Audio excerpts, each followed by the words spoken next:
Alright, you know what? Before I begin recording this episode of Umineko, I'm turning on the fan in this room. I know it might get picked up by my microphone because I don't have a good microphone set right now, but it's hot in here. I'm turning on the overhead fan.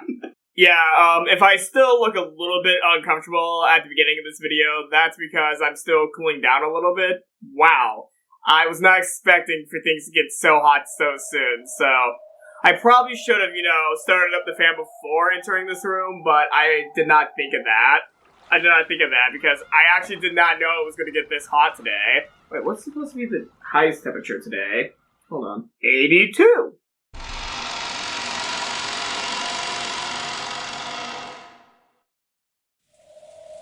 Oto-sama, Natsuhi desu. My headphones were not on. Ohayou gozaimasu.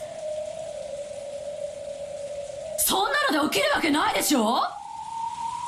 お父様、エヴァです。起きてください。大変です。 Eva pushed Natsuhi aside and knocked repeatedly with all of her strength. お静かに。想像しいにも程があります。今はそんなこと言ってる場合じゃないでしょ。電話にも出ず、ロックしても音沙汰はなしですか。参りましたね。What's a quandary? What's a quandary? Quandary. A state of perplexity or doubt. I probably, with context clues of this sentence, probably could have gotten what word she was saying, but no, I just needed to double check with what it was. 機嫌をまた損ねられているのかもしれませんな。金蔵さんは時にほんのわずかの変化であってもそれに吉凶を感じ、本人以外には預かり知れぬ理由で機嫌を損ねたりします。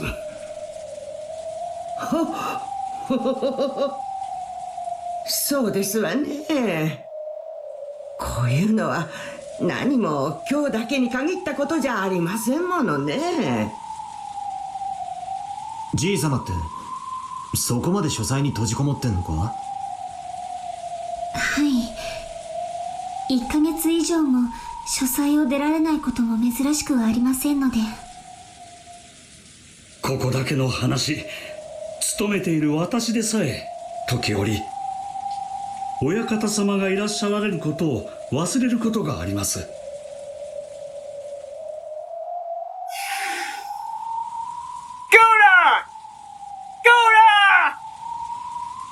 ゴーダ、使用人にあるまじき発言ですよ。失礼しました奥様。誠に失礼しました。とにかく連絡が取れるのはまずいんとちゃうか。下手したらお父さん事件が起こってることさえ知らんのやでなあ。さあどうでしょう。Keenly noticing that people were starting to doubt Kinzo's existence, Cannon mumbled his words. 最後にお父様に会ったのは誰？いつ？私です。昨夜バトラ君が黄門を見つけたと騒ぎになる直前までお父様の書斎で一日の報告をしておりました。昨夜の23時頃ですね。Oh? Wait a second. Yep, okay. やむを得ねえ。I was beginning to think that it was about time for Erika to look into the Kinzo illusion. I was thinking it was about time for her to start peeking into that. So, either this chapter or a future chapter, the final defense for Natsuhi might be torn away by the detective. Oh crap. ここを開こう。なんですって？ここは当主様の大切な書斎であり研究室です。 That might actually happen this episode. The illusion might be broken this episode, maybe. Huh. 許可なく犯すなど誰にも許されませんよ。ここにいる最高序列者は誰？ Valor? 私よ。Wait, Valor found the gold. Isn't he the head? So doesn't that technically make him the highest in rank? Or, wait, no, that hasn't been confirmed yet since they haven't spoken with Kinzo, so they don't know whether or not, Valor would be the head right now, or the second to the head. Maybe. So, is that how that works? 後ろ宮家序列第3位のこの私。もし開けてお父様にお叱りを受けるなら、それもまた最高序列者の役割よ。緊急事態につき、ここを開けるわ。鍵あるんでしょ？開けなさい。ご存知とは思いますが、書斎の扉はマスターキーでは開きません。最近は源氏様からも鍵をお取り上げになられ、 The illusion's falling apart. 2本の鍵はすべて親方様がご自身でお持ちになっておられました。ですのでこの扉を開ける2本の鍵がすべて書斎の内側にあるってわけか。 The song that's playing right now is Mind. 密室。 Erika? グッと。 Erika, what are you about to say? やっと少し面白くなりました。これで書斎の中で金蔵さんがベッドで首を切られてしまった。 Yep, okay. なかなか面白いですね。 I wasn't waiting for something messed up. Like, every time I see Erika now, I automatically think, oh crap, what is she about to say? What is she about to say? 不謹慎が過ぎますよ、エリカさん。とにかくお分かりの通り、この扉はお父様が持つ鍵でしか開きません。つまり外からお父様に接触することは殺人犯であっても不可能ということです。ですから当主様が無事であるのは間違いありません。だからってお父様の安否を確かめなくていいって論法にはならないでしょ。あなた尊敬するお父様の無事をそんなに確かめたくないの？そういうわけでは。 The atmosphere, which had been so agitated a second ago, suddenly went cold, and an eerie feeling filled the room as everyone stared at Natsuhi. They could understand why Natsuhi would protect the study under normal circumstances. It was understood that she probably didn't want to disturb the research of Kinzo, whom she respected. And she was therefore trying to keep the unpleasant relatives away. However, this was an emergency. People had been murdered.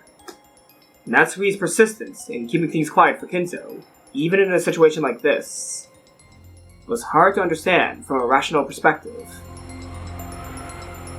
今この島で起こっている殺人事件はおそらく碑文をなぞる見立て殺人になると思われます。事件は続くものと考えるのが妥当でしょう。あの碑文を見立て殺人だとして見直すなら、さらに事件は続き、合計で13人の命が奪われる計算になります。13人という犠牲者がどれほどの人数かご存知ですか？おいおい、この島に何人いると思ってんだ。そのほとんどってことじゃねえか。ノンノン、違います。私の知る限りミステリー誌で最も死者が出る連続殺人は、犯人も含めて全員が死亡したイギリスの某作品の10人です。I just recently started reading a little bit of that work, actually. I started recently reading a little bit of that work on my phone, actually.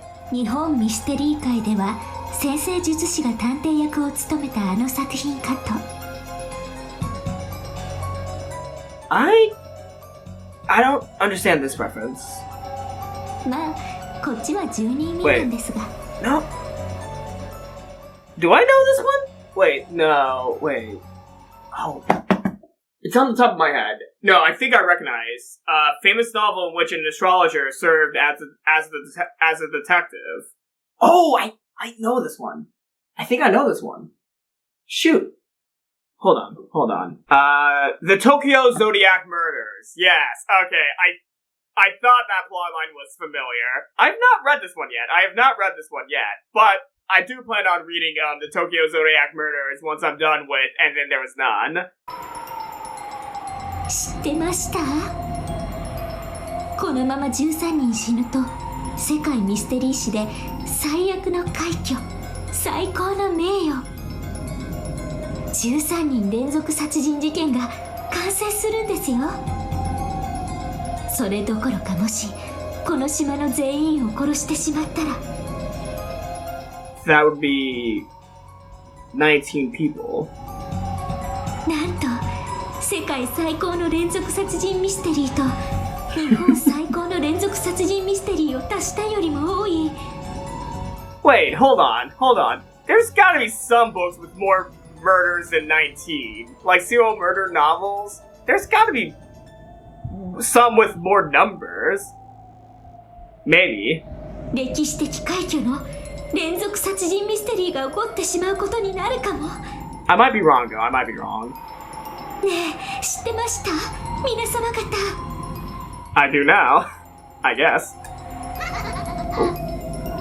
この事件の犯人。全世界全歴史のミステリーを塗り替えかねないとんでもない挑戦をしてるんですよ。もちろんそんなの皆様方はとっくに気づいてましたよね。推理好きならミステリーの女王の作品は必読。さらに日本人なら新本格ミステリーくらいは読破してて当然ですから。Shin Honkaku. What is Shin Honkaku? Let's go to the grimoire. Shin Honkaku, New Orthodox, is a genre of Japanese mystery novels intended as pure logical puzzles to be solved by the reader, taking inspiration from the works of Golden Age detective fiction and the ideas of S.S. von Dine. The rise of the New Orthodox movement, which revived and revolutionized the genre of Orthodox detective fiction in Japan, can be attributed to Shimada Soji's The Tokyo Zodiac Murders in 1981, and Ayasuji Yukido's seminal work The Decagon House Murders in 1987. Wait a second. I recognize that name. Hold on. I know that name from somewhere. Ayasuji Yukido? Hold on. Isn't that the person who made the Another novel? Hold on, I need to go to my bookshelf real quick. Because I think Yukido Ayasuji is the author of Another. Yes, they were the author of Another. Yukido Ayasuji is the author of Another. I knew I recognized that name as I was reading that grimoire article, yes. Oh boy, I read this book when I was in high school, and all I'm gonna say is, it's decent. It's a decent mystery novel. It's not my favorite mystery story, it's not even my favorite horror story, but it's not bad. Another's not too bad, though I do have to say, this novel is 1,000 times better than that anime adaptation. I'm gonna be honest here. Another anime, yes, I know it's a classic horror anime, but you know what? I'm gonna say it here. The Another anime kinda sucks. Shin Honkaku is the third wave of detective fiction in Japan, preceded decades earlier by less well-known works such as The Case of the Murder on D Hill, Edagawa Rampo, 1925, and the non-serial murder case Sakaguchi Ongo in 1949.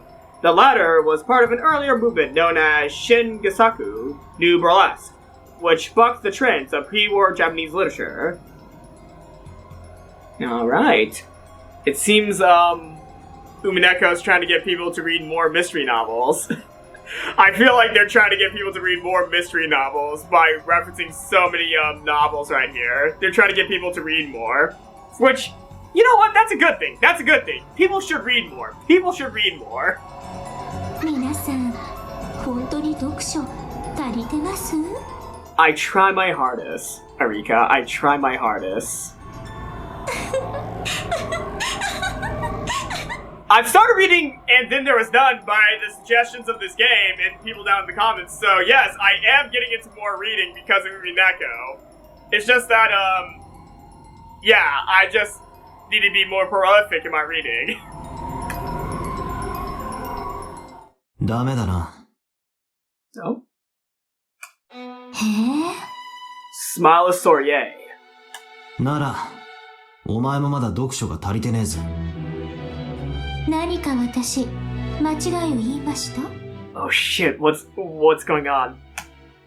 Erika, who had been chatting away happily all by herself up until a second ago, changed her expression into a displeasured glare in an instant. 日本ミステリー界の話だが、新本格よりも先に新下作派の一人が別の作品を書き上げているぜ。Oh? Is it The Murder on D Hill? The book that was referenced in the grimoire? Maybe. 人数同じじゃないですか。記録はタイでも読者に犯人探しをさせた作品だってことに注目すれば、こっちの方がよほど的確な例えだ。あんたくらい博識なら単なる死体の数だけじゃなく作品の傾向を照らし合わせてあげるべきじゃなかったのかい？ This is so meta. This is so fucking meta because Rikishi is having two of his characters argue over his influences for his own story. He's having his own characters in the middle of their story just argue about his influences for this story. This is so meta. Uh-oh. Erika glared at Balor with an expression that couldn't be fully described with the word shock. And her arms shook as she stood there, lost for words. Uh-oh.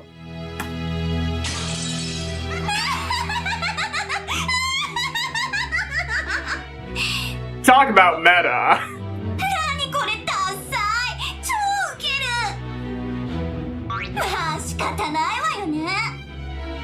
新本格の方がミステリーとしての知名度は高いもんね。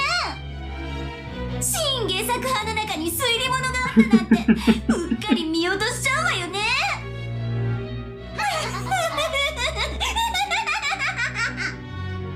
She's having the time of her life. Lambda Delta kept on hitting the table with both hands, overcome with laughter. Even Burncastle, who had been enduring this humiliation, suddenly snorted and started pounding on the table and laughing in the same way.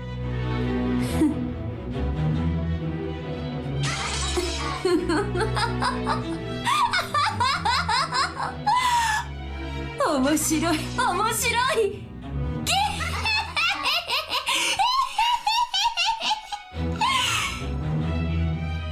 Oh man.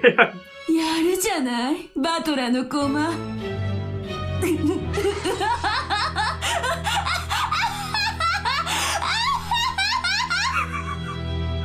I feel like this is just a recreation of a personal experience from Rikishi. I feel like this is just a retelling of a personal experience he had while writing Umineko. Jeez. 尊敬します。バトラさんって結構読んでますね。本読まねえよ、全然な。嘘ばっかり。かなり博識じゃないですか。本を読んでるなんてご大層なこと俺にはとても言えやしねえぜ。本を読んでるってのはな、年にほんの100冊も読まないようなやつが。 How many do you read? How many do you read a year? うかつに口にしていいことじゃねえんだぜ。 Well, I mean, I don't even get through 100 books a year. That means he reads less than 100 books. So technically, yeah, that doesn't make someone a reader, but at the same time, you have to be a really big reader if you read over 100 books a year, because books can be long. Books can be long.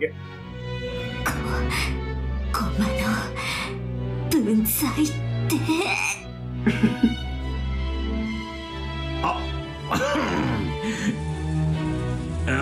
とにかくやな、そんな大事件に発展させるわけにはいかんで。そうだな。とにかく今は親父の安否を確認するのが最優先だ。しかしどうする。電話もノックも無視、鍵は内側。これじゃお手上げだ。 Are there windows in his room? この分厚い扉をぶち破るのか？ That's also an option, but are there windows in that room? No, yeah, there are windows in that room. Break the window. そいつは難儀な話だぜ。 But wait, isn't his study like really high off the ground? Yeah, that's probably not an option. ひょっとするとお父様は何者かに襲われて大怪我をしていて、誰かの助けを待っているのかもしれない。この非常時だもの。お父様だって分かってくださるわ。それで叱責があるようなら私が甘んじて受けようじゃない。しかし扉を破るなどあまりに無礼な。窓はI was a few steps ahead of you, Kyrie. そうです。窓です。3階の窓まで届くはしごか何かはありませんか？ That would be one tall ladder. 窓を破れば中に入れるはずです。That is very dangerous, and I don't know if there's many ladders that could go up to 3 stories. I'm not for sure about this one. Erika finally gathered herself together, and her tone regained its decisive edge. 3階の窓なんて危険でございますよ。やってみなけりゃわからねえさ。3階まで届くはしごはねえのか。 Are they actually going to try that, actually? Wait, are they actually thinking about trying that? That sounds stupid. That does sound very stupid. 園芸倉庫のはしごにはそこまでの長さはないかと。ああ、ならボイラー室のはしごはどうですか？以前雨どいの上に鳥が巣を作った時、それを使った覚えが。Oh, Goda. ええ、あれなら届きますとも間違いありません。This is what happens when you don't tell all the servants about the fact that you're hiding the fact that the head is dead. This is what happens when you don't tell everyone that you're hiding a body in the mansion, or if the body's even in the house. Either way, they definitely did not tell Goda that Kinzo's been dead this whole time, so that's why he's helping the parents. He must have been extremely happy about thinking of something Canon hadn't. Oh no. Looking pleased with himself, as though he had won something, he glanced around at everyone. Oh god, he's gonna get the nastiest glare from Natsuhi. He would... He was probably hoping that Natsuhi would praise him, but she quickly avoided his gaze. Oh no! Oh no, the Kinzo illusion is so gonna be broken! Of course, Canon had known about that ladder too.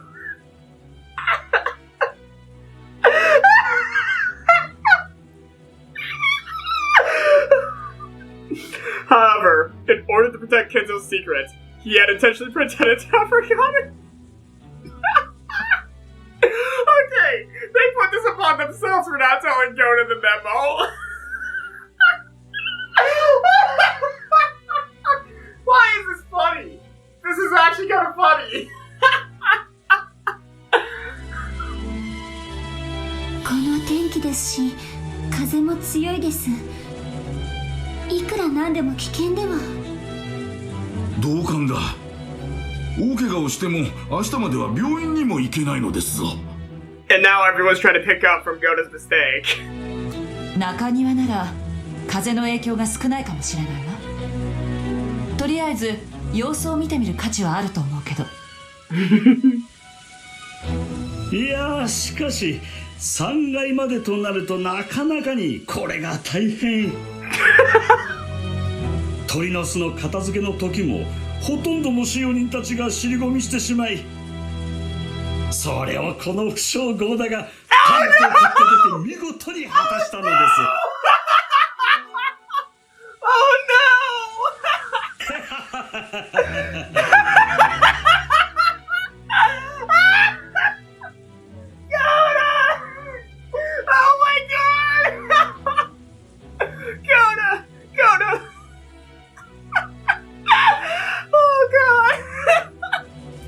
よし、何の問題もないで。何しろ届くはしごに。実績のある人間もいるんだし。はい。Oh no, he just realized no one's actually that happy with him from the end of the people who are at the mansion.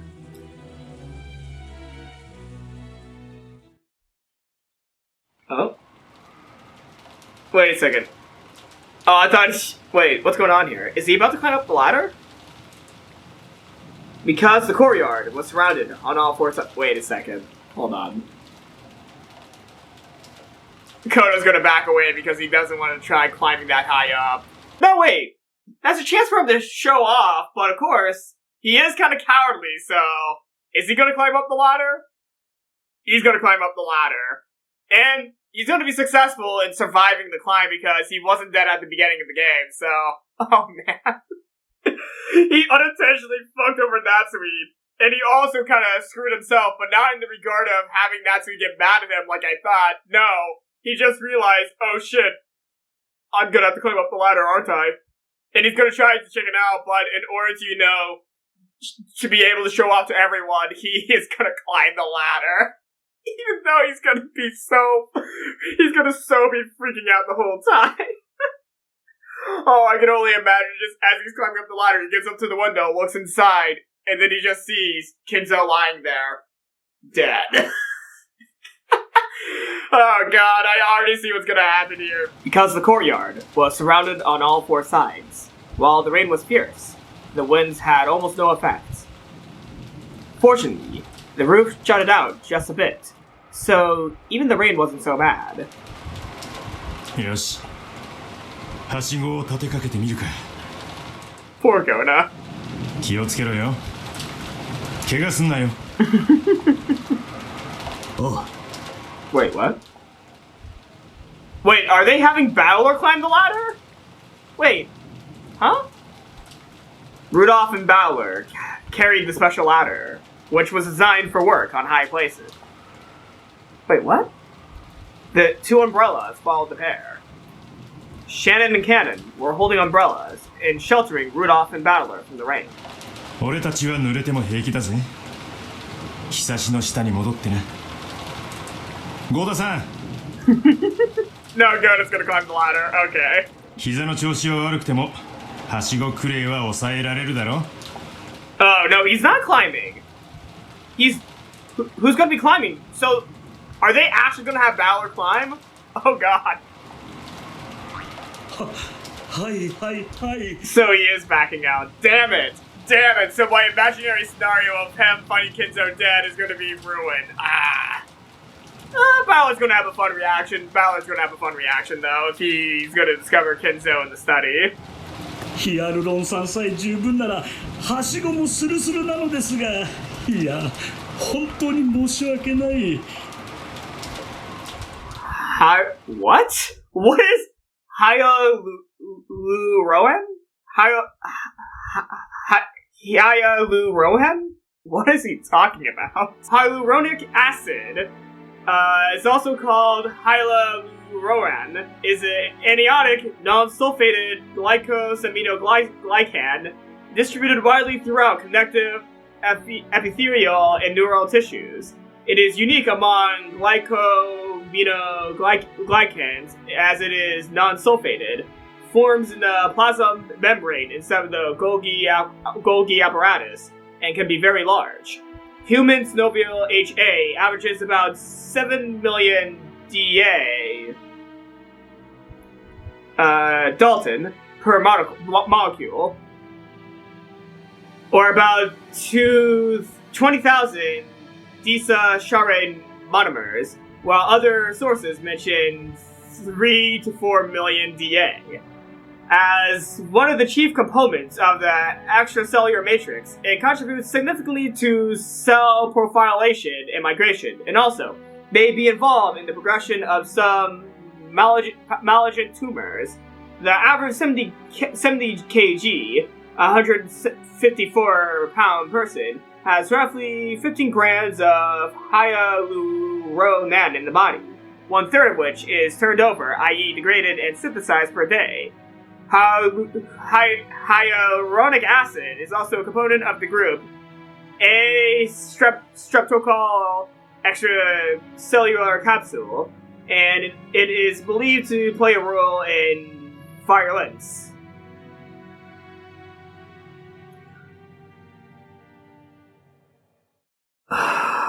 So basically, Goda's a little bit scared that if he fell, he won't be able to heal as fast. Goda rushed up to replace Shannon and Cannon. Kirie giggled as she watched him. 親父、金槌。おうバトラー、お前アスレチックは好きか？アスレチックより日曜大工頑張るかっこいい親父が好きだぜ。So not a lot. こいつやれやれ、たまには息子の前でいいとこ見せてみるか。バトラー、ゴーダさん、はしごしっかり押さえててくれよ。 Wait a second. Balor's not climbing the ladder.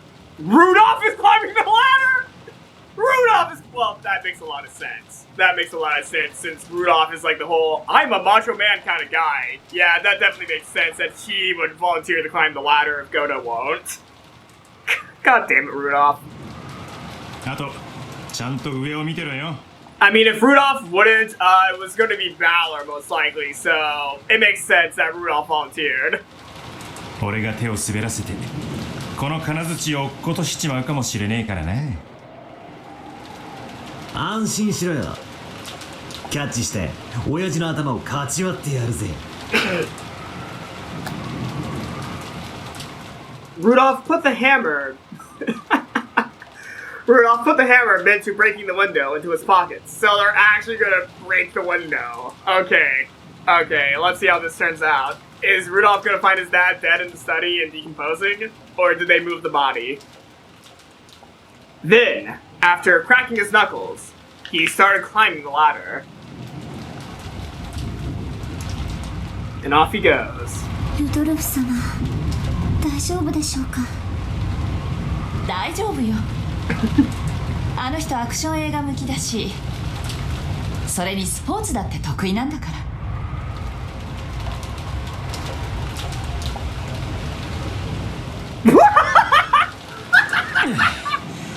得意のスケートがはしご登りにどう役立つか聞かせてほしいぜ。You know, I was not expecting for us to be able to see a sprite of Rudolph actually climbing the side of his house, his former house. 俺はイナバウアー、常に大ピンチとくら。He even has a theme song. なんだかんだ死なないから大丈夫よ。He never dies. He never dies. Wait, was he making a reference to something? Ina Bauer, 1941 to 2014, was a champion German figure skater, whose name is associated with a move in figure skating that became famous in Japan.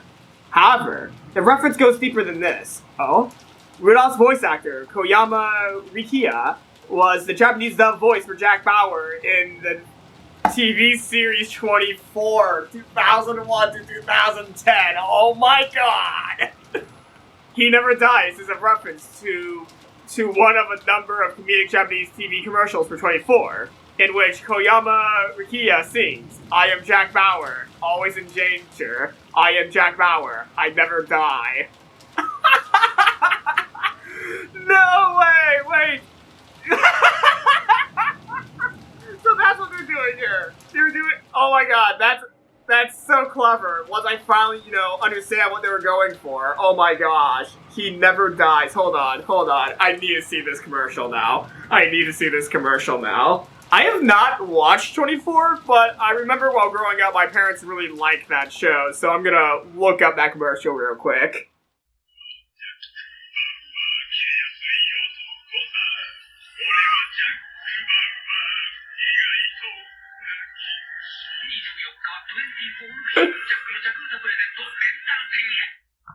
Oh my god. That is amazing. Oh my god.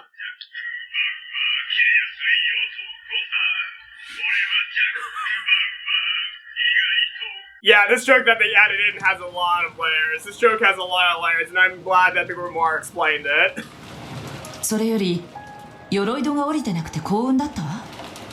Beckoning. お父様の書斎では夜鎧戸を下ろす習慣はないの？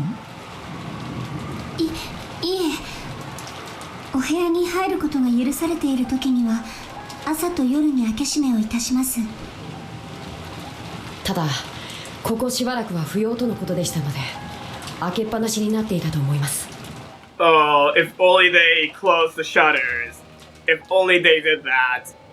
They could have gotten away with their trick for a little bit longer. なるほど。お父様はお怒りになるわよね。お休み中に息子が窓を割って入ってきたら。それはおそらく。窓を割らずに済むといいわね。Oh, Kyrie is already seeing their bluff. She knows their bluff. Both Shannon and Cannon knew that Kinzo no longer existed in this world. Natsuhi had ordered them to interfere as much as possible. But now that it had come to this, there was nothing that the two of them could do. They had tried to interfere by pretending that they didn't know about the ladder that could reach up to the third floor window. But because of Goda showing off, that ladder had been found. You should have told Goda! Natsuhi, you should have told Goda if he was going to be on duty that night about this. You should have told him.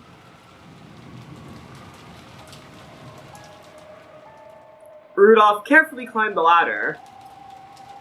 He would reach the third floor window very soon. As he did this, Shannon and Cannon stared at him, looking uneasy. What would happen after this? To the two of them, to Madame, to the Master.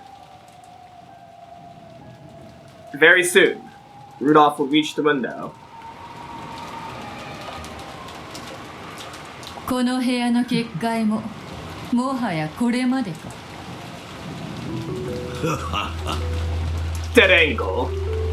城壁を乗り越えようと兵がよじ登ってくるぞ。まさに落城は目前というところよ。私にいつでも消え去る覚悟はできておるぞ。そうはいかぬ。泥をすすってでも生き延びてもらわねばならぬでな。Actually, hold on. Wait, no. Let me correct something I said earlier. They would not find a body in the study because Gap teleported the body away, meaning that earlier in the game, the body was moved to somewhere else, so the body would not be in the study. Okay, the illusion might be able to, continue going on a little bit since there's still no Kinzo to be found. Maybe, but they could still interpret this as Kinzo being dead as well. They can still interpret that, but it's going to be very weird to explain how Kinzo could have snuck away during the middle of the night. 後のことは考える。今はここを逃れよ。とはいえ、どうしたものか。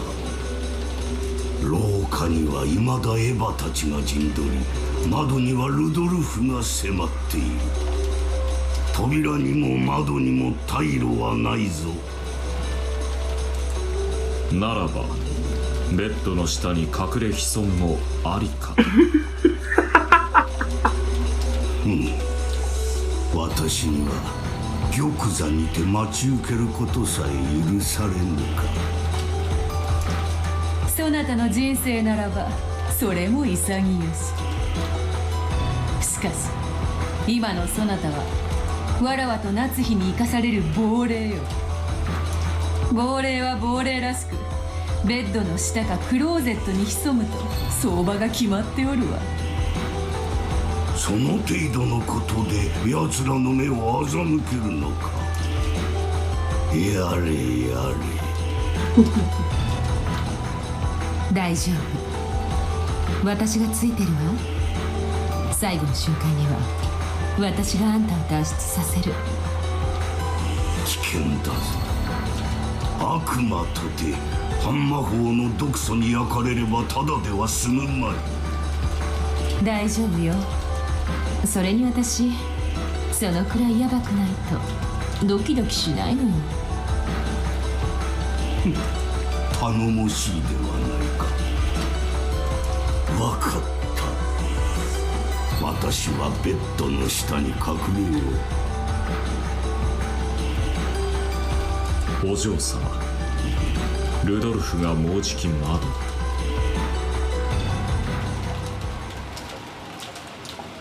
ガープ、気が変わった。わらわがここを守る。そなたはロノウェと身を隠せ。なんですって。 Which in gold, Symbolo. 話が違います。ここはガープに任せ、お嬢様は非難されることになっていたはずです。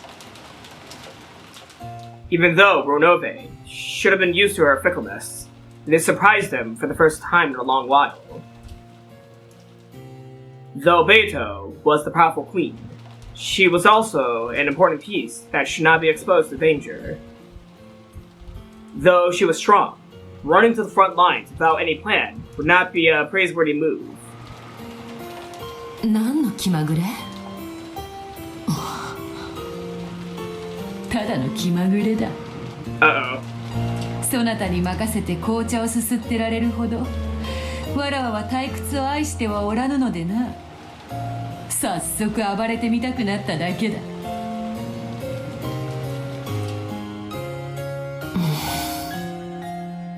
分かったわ。あなたのゲームだもの。あなたの好きにするといいわ。私は消した第一の番の死体が暴かれることがないようしっかり見張っていることにする。すまぬな、そなたの見せ場を奪って。よろしいのですか、お嬢様。わらわは目立つのが三度の飯より好きであることはそなたも知っておろうが、ガープの出番も食ってしまっただけだ。気にするでない。Ronove and Gapt were both silent. The two of them had already noticed. Lady Burncastle, who used Furudo Erika as a piece, was a terrifying opponent. This fight would probably be terrifying as well. Beato could expose Gap, her friend, to this danger. Beato bluffed and said that this wasn't the case, but Ronove and Gap had already figured it out. Therefore, after confirming Beato's resolve one last time, and seeing that she was completely firm in her decision, they nodded in silence and accepted it. わかったわ。この場はあなたに任す。応援してるわ。気をつけて。わらわの活躍を存分に見守るがよかろう。おそらくベルンカステル卿は金蔵の不在を密室議論からカンパしてくるでしょう。密室での戦いは本来ガープの方が得意とします。クイーンは広い場所で戦ってこその支配者です。楽な戦いにはなりませんぞ。百も承知よ。わらわは今夏日に仕えておるのだ。その夏日の危機をガープに任せて高みの見物ではわらわの筋も通らぬわ。かしこまりました。ごブー。気をつけて。完全に密室にされたら私たちも助けに入れないのよ。ちょいと鼻であしらい、やばくなったら金蔵をひっつかんで逃げ出すだけだ。簡単なものよ。扉に窓に過去に未来にいくらでも逃げ出す場所はあるわ。密室になどさせるものか。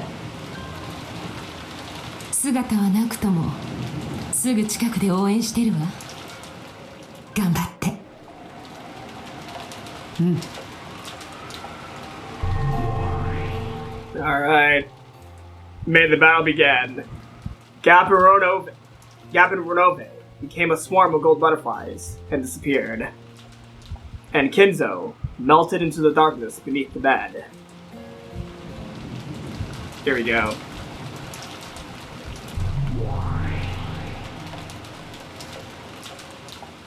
Then, Beito also became a swarm of gold butterflies and melted away inside the study. After that, all figures and Sign of Life had disappeared from the study, and it once more regained the silence, as though no one had been there from the beginning. Then, Rudolph's outline slipped into view from beyond the window's curtain.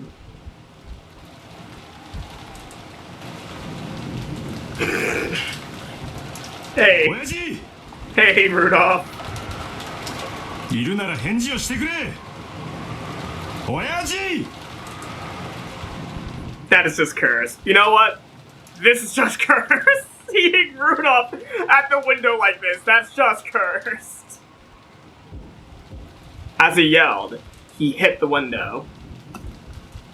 His foothold was so uncertain that just hitting the window felt life-threatening. But of course, this was Rudolph, the show-off. Rudolph the show-off. Deciding that he couldn't show himself up with so many people watching from below, he suppressed the fear from being so high up, and boldly knocked on the window. じいさまめ、聞こえてねえのか。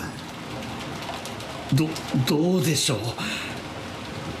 金槌を落とさないでくれると嬉しいのですが。何秒経った？窓を叩いてから今30秒経ちました。やっぱり割るのですか？ Uh-oh. As soon as that window is broken, the illusion might be shattered. Though, Beato, she is going to do one last big defensive in order to keep it alive. Oh, I cannot wait to see how she might, attempt to get everyone to be convinced that Kinzo can still be alive. I'm getting ready. I kind of wanted to see how Beito's going to get out of this one, because this is actually, basically the closest everyone has gotten to the truth about Kinzo within the game board. Yeah, this is the closest to the truth that we've ever gotten, so I wonder how she's going to do her last stand for this illusion. I wonder how she's going to try doing that. 親方様が大層お怒りに。その怒りを受けるのは自分の役目と豪語してくださる方がいるから大丈夫よ。ルドルフさん、十分よ。やって。おう、親父め、割った後で文句言うんじゃねえぜ。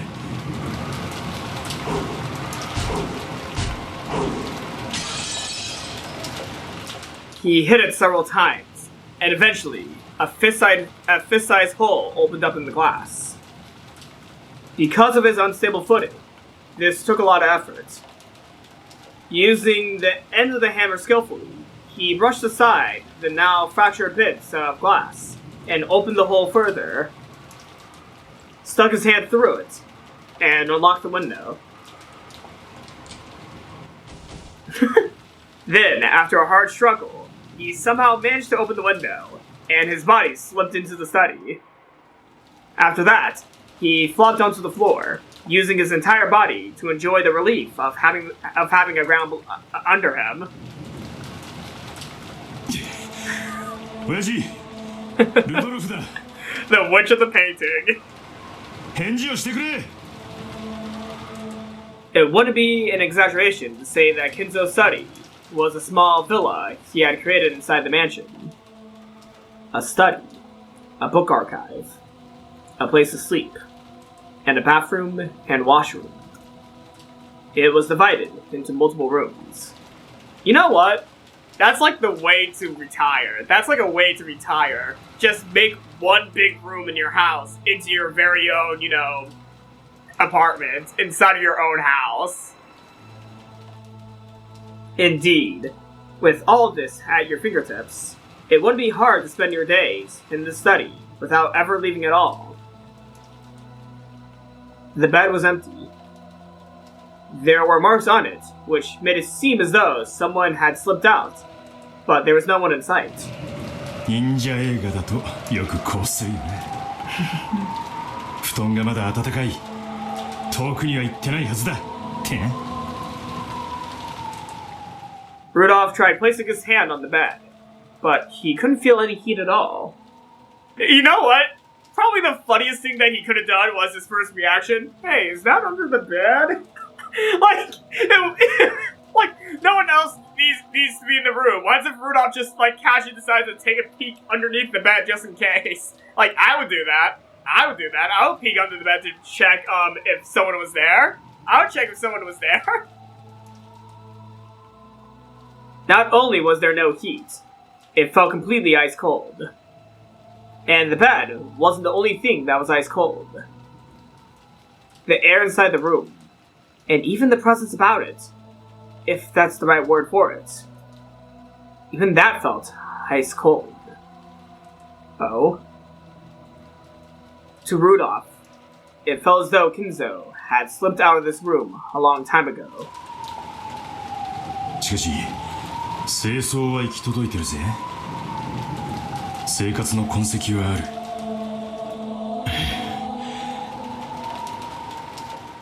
That means they had been very diligent in keeping up the whole mystery of whether or not Kinzo is dead or alive in the study.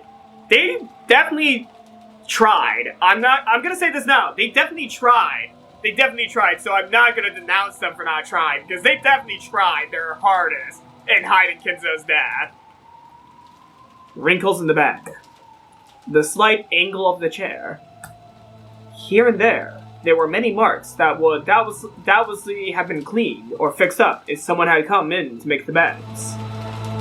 親父が寝床を抜け出したのはデタラメに見積もって数時間以上前ってことなのか。That placed it in the same general time period as the brutal series of murders. It didn't seem possible to say that Kinzo's absence was completely unrelated to the crime.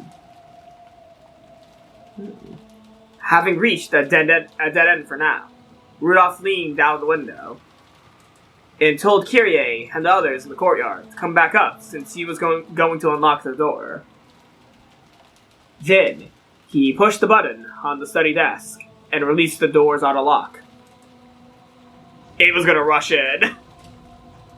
Oh, okay. There was a heavy clucking sound, and Natsuhi and the rest dashed in immediately. That was really good timing. お父様、おはようございます。親父じゃなくて悪いな。開けたのは俺だ。金蔵さんはいらっしゃいましたか？いいや。ベッドを抜け出した後はあったが、いつ頃抜け出したのかもはっきりしねえ。最後に会ったのは夏日姉さんよね。昨夜の11時頃。それ以降に書斎を抜け出してどこかへ行ってしまったということなのかしら。それはでもお父様は気まぐれな方。唐突に夢で啓示を受けたと言い出して深夜に起き出してお屋敷の中を歩き回るようなこともよくありました。そうですよね、南條先生。確かにそういうこともありましたな。Or not, Joe. とにかく気まぐれな方だ。なあ、熊沢さん。Oh, pushing it on to Kumasawa, are you? そうですわね。何かおかしな夢でも見て寝床を抜け出したのかもしれませんね。よくあることでございますとも。じゃあ抜け出してどこに行ったっちゅうんや。お父さん、ひょっとして事件に巻き込まれた可能性も高いんとちゃうんか。ほらね、お父様の安否を確かめるべきだったでしょ。この部屋にいないとは限らないわ。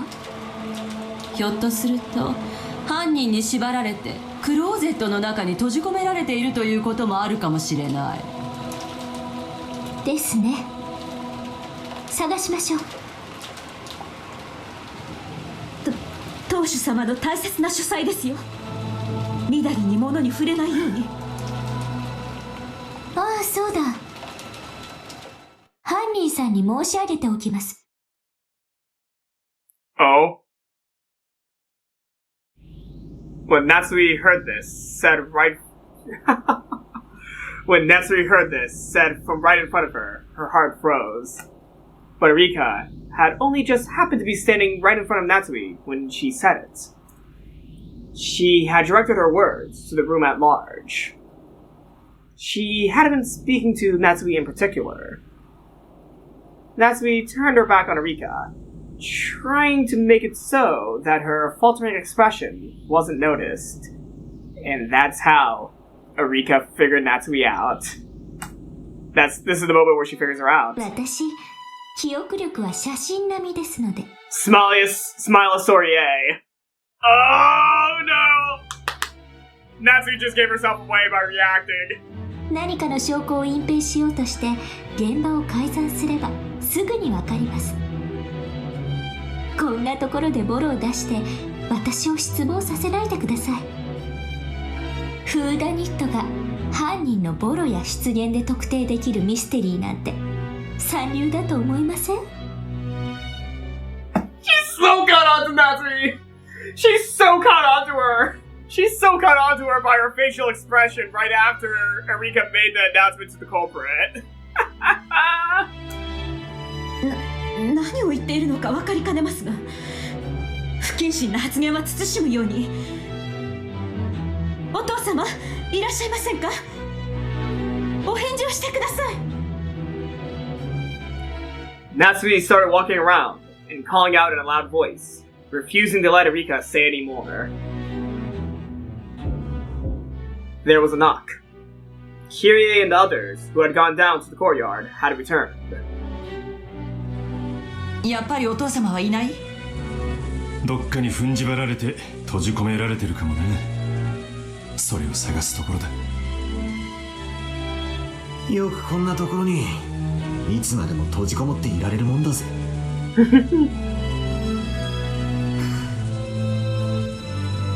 めよう、姉さん。もうなるようにしかならない。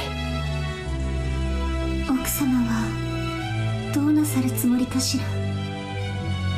自分でついてきた嘘のつけさ。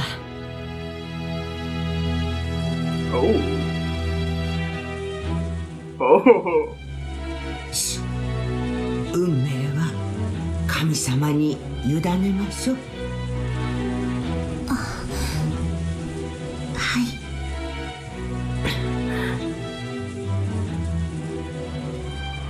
Many people trapezed around Kinzo's vast study, looking here and there. Inside the closet and in the bathtub. Even in the refrigerator and under the study desk. Dang it! Did they check the freezer? Oh man. I am so proud of that video. You know what? I am really proud of that video that I made of Goda opening the wrong freezer. I am so proud of that. They looked everywhere, almost as though they were it in a game of hide and seek. However, not only were they unable to spot Kinzo, they couldn't even find a single suspicious mark. 当主様がお留守であることは明白でしょうに。もう十分です。これ以上当主様の大切な書斎を荒らさないように。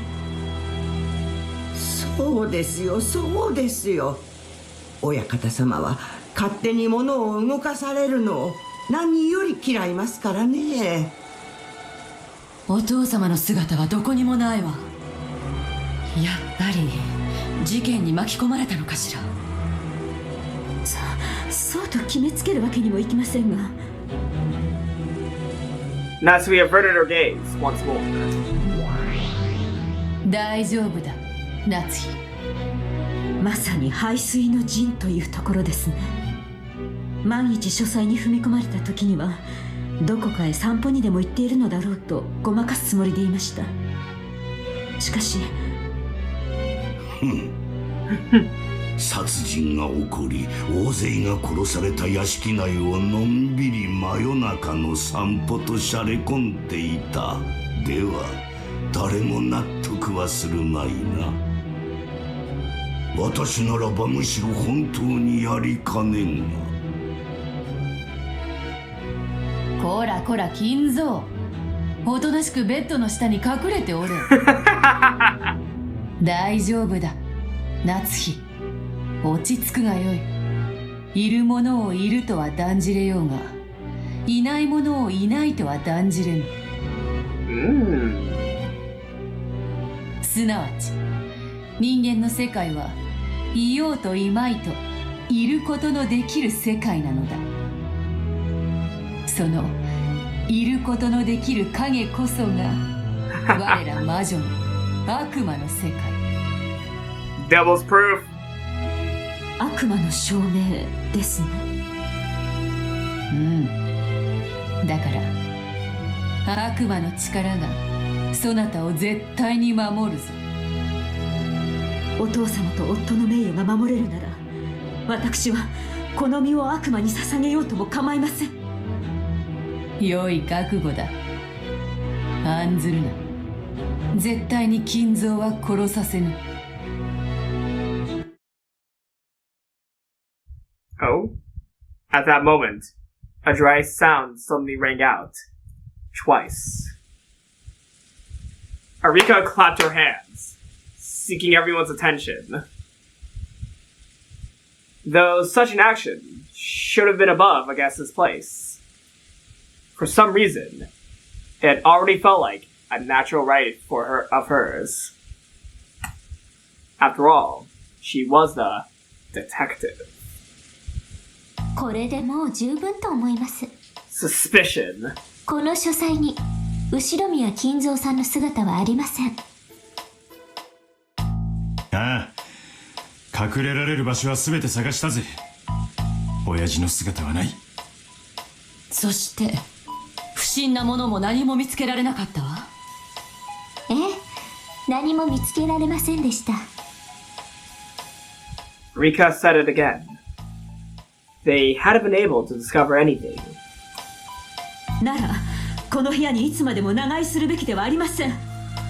これほどの大勢で書斎を物色したなど、当主様が知られたらどれほどお怒りになられることか。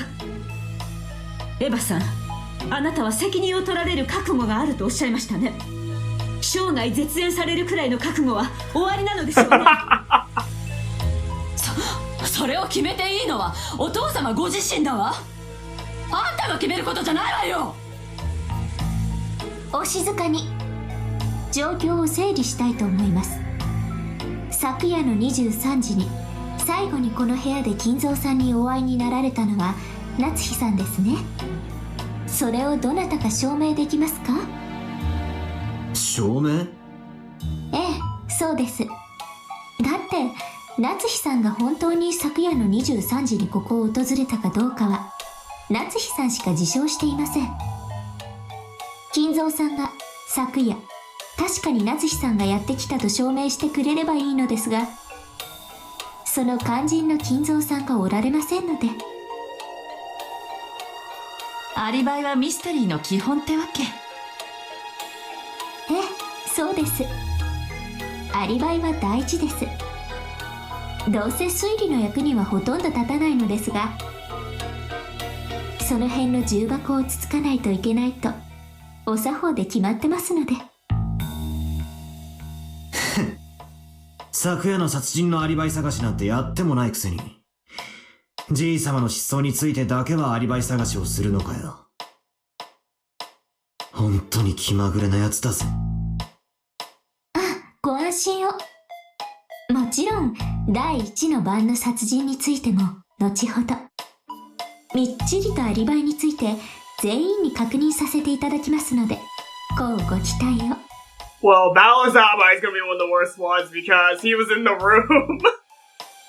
それでどなたか夏日さんが23時にここを訪れたことを証明はできませんか？できなければ夏日さんが最終目撃者であることから疑わなければなりませんが。私が信用できないというのですか？いえいえ、むしろ逆です。あなたには犯人であってほしくないんです。She knows that Natsuhi's hiding something.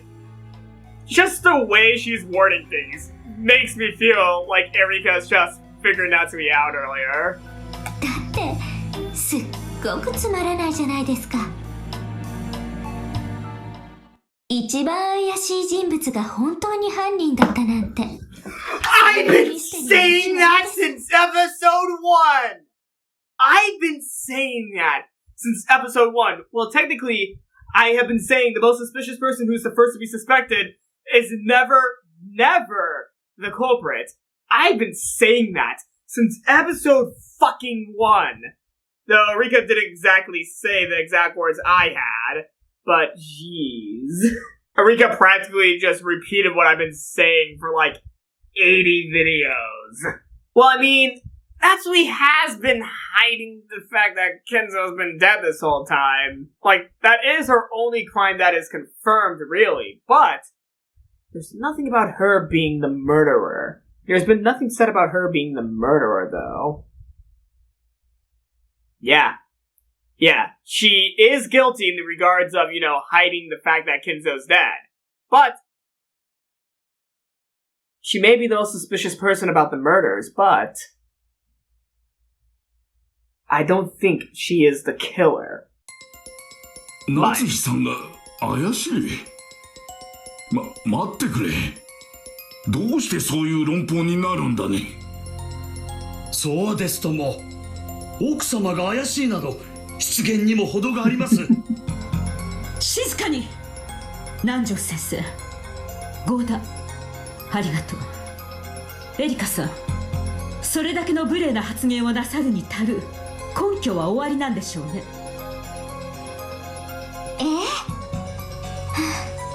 すっごいシンプルで嫌なんですけどね。テレビドラマレベルの根拠で恐縮ですが、それでもよければ。聞かせてもらおうじゃねえか。When Balor glared at her, a cold expression rose to Erika's face for an instant. But it was only for an instant. After smiling peacefully and gazing round at everyone, she started to talk. She looked just like the main character in a play, who had come out onto the center stage. Bathed in the spotlight. Wow. I'm getting another drink.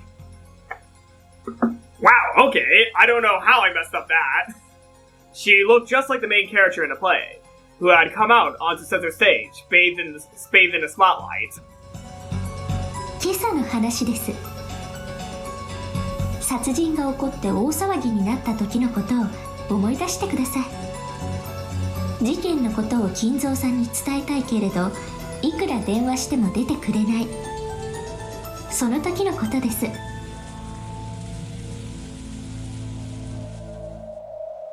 とにかく連絡が取れんのはまずいんとちゃうか。下手したらお父さん事件が起こってることさえ知らんのやでな。さあどうでしょう。 Oh no. Keenly noticing that people were starting to doubt Kinzo's existence, Cannon mumbled his words. 最後にお父様に会ったのは誰？いつ？私です。昨夜バトラ君が黄金を見つけたと騒ぎになる直前までお父様の書斎で一日の報告をしておりました。昨夜の23時頃ですね。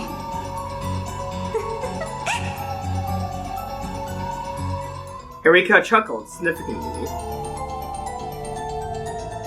Oh? それが何だというのですか？バカバカしい。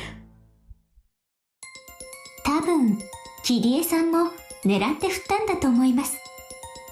そうですね。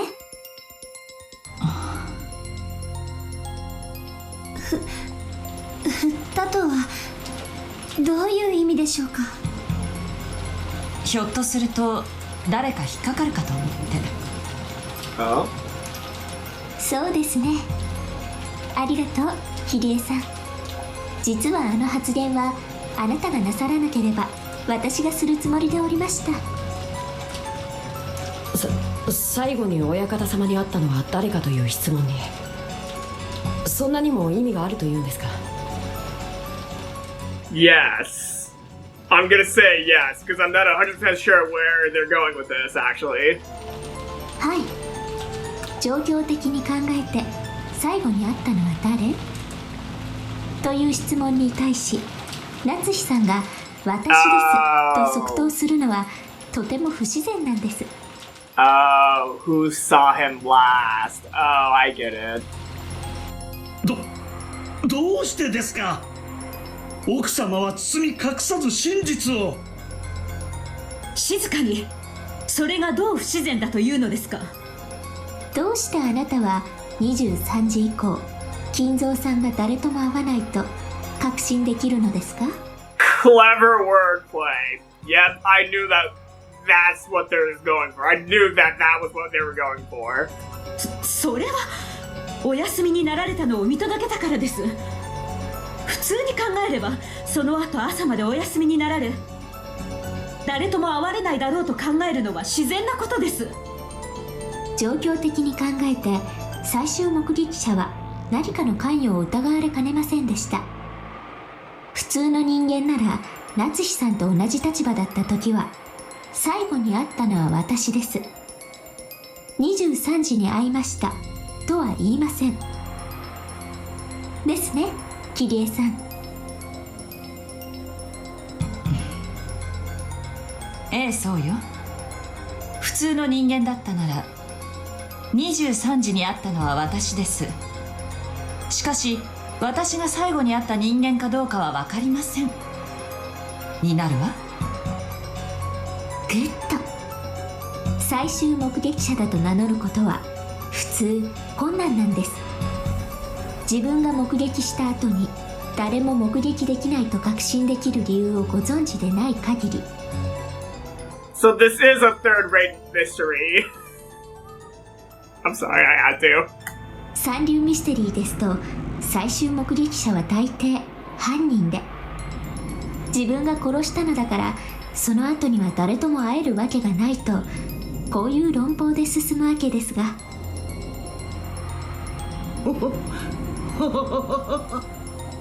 そんなのちょっとした言葉の言い違いではありませんか。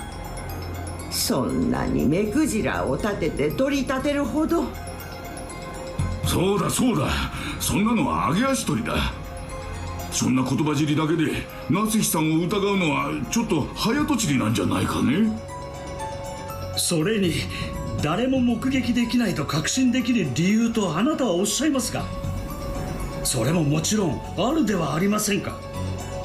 奥様は親方様がお休みになるところを見届けられてから退出されたのです。常識的に考えて翌朝まで誰とも会わないだろうと考えるのは自然なことです。 He's not even involved with the covering of Kinzo's death, and yet he's the one who has Natsumi's back the most. Goda's basically being a really cool friend to Natsui right now. Oh, well, maybe friends isn't no, friend would not be a great word to really describe him, but he's being very loyal right now. There we go. That's a better way to say things. Yeah. Goto's really loyal. I'm gonna say this now. And he doesn't even know that they're hiding Kinzo's death, and yet he is, like, supporting her the hardest out of everyone in the room. いいえ、それが全然自然なことじゃないんです。何しろ夏日さん、南條先生、そして熊沢さんの3人がついさっきこう証言されました。これもどうぞ思い出してください。 Oh shit, what did they say? 最後に会ったのは夏日姉さんよね。昨夜の11時頃。それ以降に書斎を抜け出してどこかへ行ってしまったということなのかしら。I see what they did. Oh no. それはでもお父様は気まぐれな方。唐突に夢で啓示を受けたと言い出して深夜に起き出してお屋敷の中を歩き回るようなこともよくありました。そうですよね、南條先生。うん、確かにそういうこともありましたな。とにかくその気まぐれな方だ。なあ熊沢さん。そうですわね。何かおかしな夢でも見て寝床を抜け出したのかもしれませんね。よくあることでございますとも。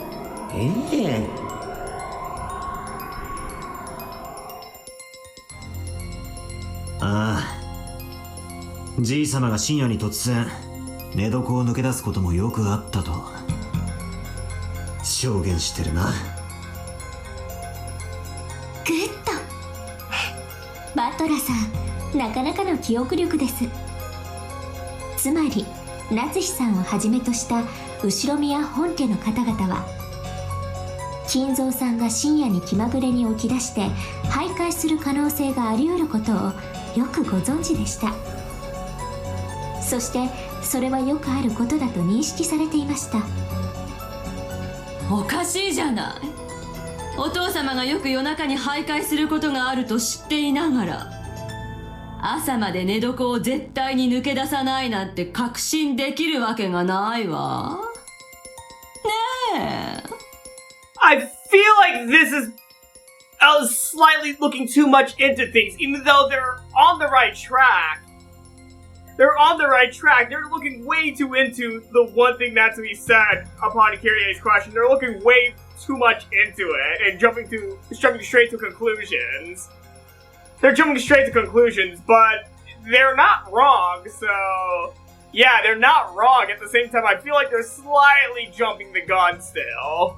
Even though they are making a logical argument. At the same time, this is just jumping to a big conclusion because Natsuhi does seem to be quite suspicious, but what she said right there could still be a misspoke, though. 確かに三流ミステリーだな。よくラストの5分で犯人がいつから自分が犯人だと分かってたのかと聞くと探偵が答えそうなシチュエーションだ。ですよね。だからげんなりしてます。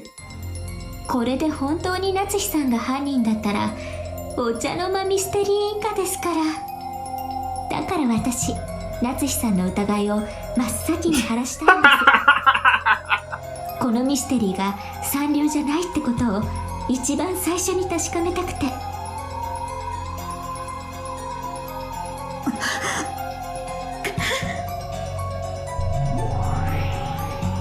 焦ることはないぞ夏日。探偵気取りお得意の言葉遊びよ。One beat detectives. Oh, get her. だからなんだというのか。この発言だけでそなたをどう追い詰められるというのか。地獄の法廷とて陪審員の悪魔たちは全員そなたの無罪に投じるわ。だからうろたえず落ち着くのだ。確かにそういう風に言われりゃ夏日おばさんが不審そうにも見えるさ。だが俺にはただの揚げ足取りにしか聞こえねえぜ。でも怪しいわ。夏日姉さんが何かを隠してるかもしれないと疑うきっかけには十分だと思うけれど。 You're on the right track, but you need to go with different arguments. 全くの言いがかりです。それに卑怯ですよ、エヴァさん。私が23時に確かにここにいたことは他ならぬあなたが証明できるではありませんか。そうなんですか、エヴァさん。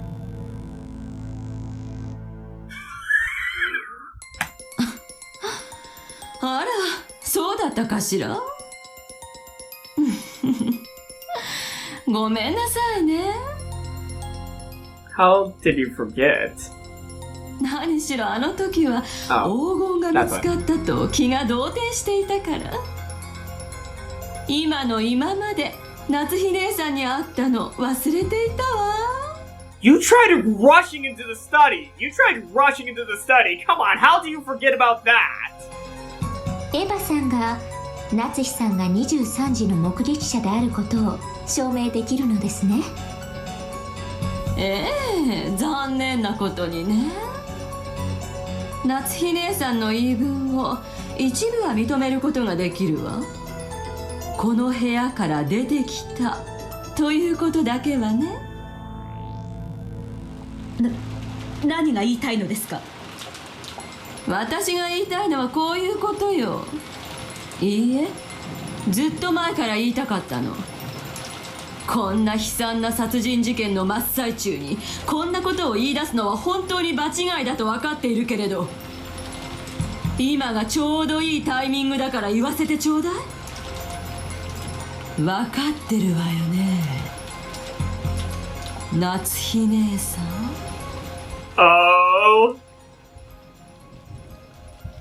The servants gulped and held their breaths. It seemed that they hadn't been able to hide it, after all. Oh. In the middle of this heavy silence, Ava fingered her trump card, and Natsuhi pretended to be calm. Both space and time grew as heavy as lead, and swallowed up everything. 金蔵さんっていつからいらっしゃられないんですか？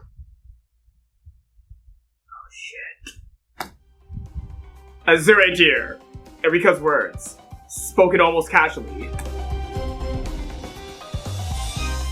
Yeah! Tore that atmosphere to pieces, like shattering glass.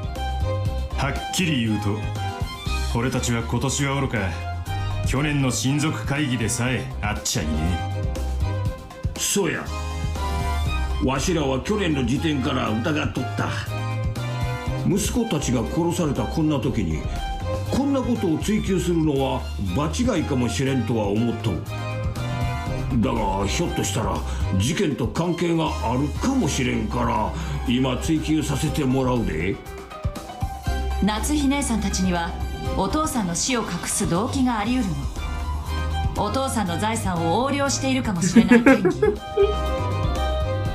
もしお父様が死ねば財産分配のために調査が行われ、横領は白日のもとにさらされるわ。だからあんたはお父様がすでに亡くなっているのを隠しているのよ。なるほど、ホワイトニットは十分というわけですか。ますますにもって三流です。はあ、つまらない。何を言っているのか分かりません。私が当主様の死を隠していると、そんな暴言断じて許せません。 You got the why done it, but you still need to prove the how done it, though. そうですとも。Oh God, God. 奥様だけでなく日頃から他の使用人たちの親方様のお世話をし、その姿を見ていますと、Oh no. 源氏さんやシャノンさんやカノン君や南條先生に熊沢さんだってよくお会いしている。 They should have fucking told Goda! You know what? Probably one of their biggest everything is not telling Goda! That's like the biggest mistake they made! Not telling Goda! Though, even if they told Goda, I have a feeling that he would unintentionally fuck things up anyway. For some reason, I have a feeling that he would unintentionally fuck things up, even if he knew the whole time that Kinzo was dead. I had a feeling that he would have fucked up like he is right now. 私は信頼がないのか、昨年からずっと姿をお見かけしていませんが。黙りなさい、ゴーダ。申し訳ございません。They should have told Goda. 夏日さん以外の目撃者は全て御用関係にある使用人だけではありませんか。金を握らせて口裏を合わせたなんて、はあ、本当に三流。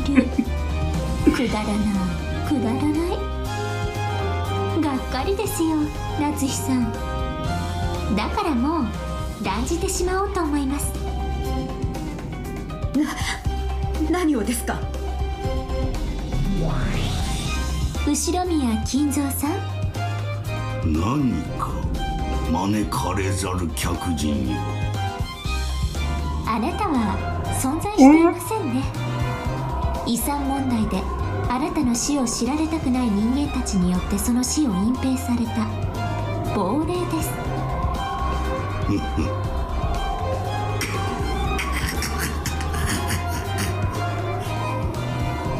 亡霊は亡霊らしく、とっとと現世を立ち去るべきです。初めてお会いしたのにご挨拶もまだでしたね。これは申し訳ない。はじめまして、こんにちは。そしてさようなら。Death from stupefaction. Beto's pipe. Stopped mere millimeters from Erika's face. So close that you might just barely have been able to wedge a single sheet of paper between them. そしてこんにちは。Oh shit. 後ろ宮家顧問錬金術師黄金のベアトリーチェ。そなたの見解、ここよりはわらわが買い取ろうぞ。Ah shit. Alright, gotta get the second water bottle prepared. どうもはじめまして。このゲームの探偵フルドエリカです。よろしくお見知りおきを。そしてこれからさようなら。そなたがエンジェの次のベルンカステル教の駒であるか。あやつとは結局満足に戦えなくて残念だった。Wait a second.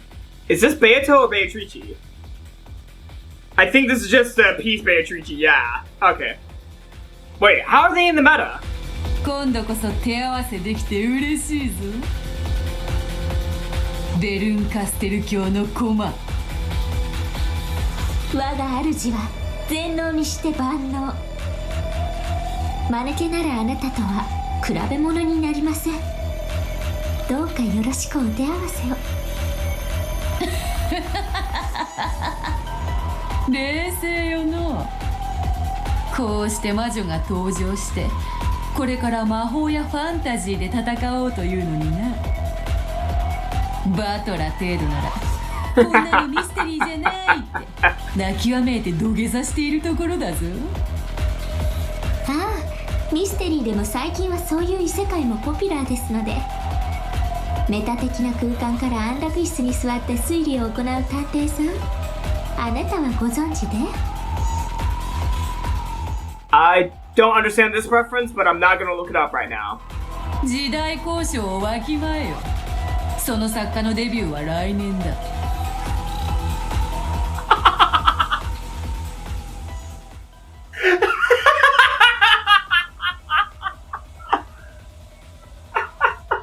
Oh, wait a second. Was this a reference to... Hold on. Was this a reference to, Shoot, I forgot what this could be referencing. Shoot. They mentioned this earlier, right? Yeah, I think they mentioned this earlier, but I don't remember what they're referencing. Shoot, I forgot already. They mentioned it in the grimoire. Yeah, I think they mentioned it in the grimoire. Hold on. hold on. Let me check real quick. Hold on. Yes, the Decagon House murders in 1987. Are they referring to the Decagon House murders? I don't know what that story's about, so I might be wrong, but that might be what they're referencing. I think that's what they're referencing. Correct me in the comments if I'm wrong, though. 魔女のくせに細かいこと気にしますね。魔女と対等のつもりか。うぬぼれるな、この人間風情が。Beato snapped her fingers, and something bounced around the room at terrifying speeds. Steak! It was the witch's steak. The witch's wedge, which contained the power of the blue truth within it. Of course, a mere human like Erika couldn't follow its terrible speed with her eyes. Erika understood this, so she didn't attempt to look every which way, stupidly trying to spot it.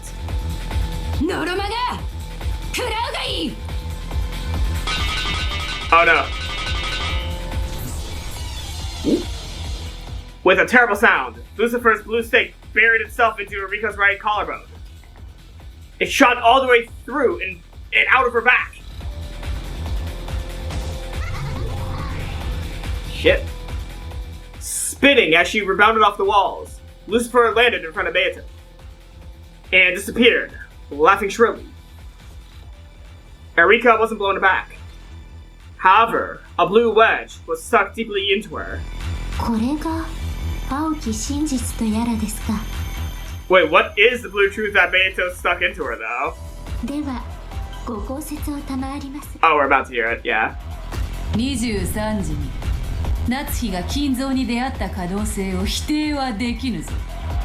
その後、そなたらが書斎に押し入るまでの6時間以上もの間、金蔵はいくらでもこの書斎を抜け出す余地があった。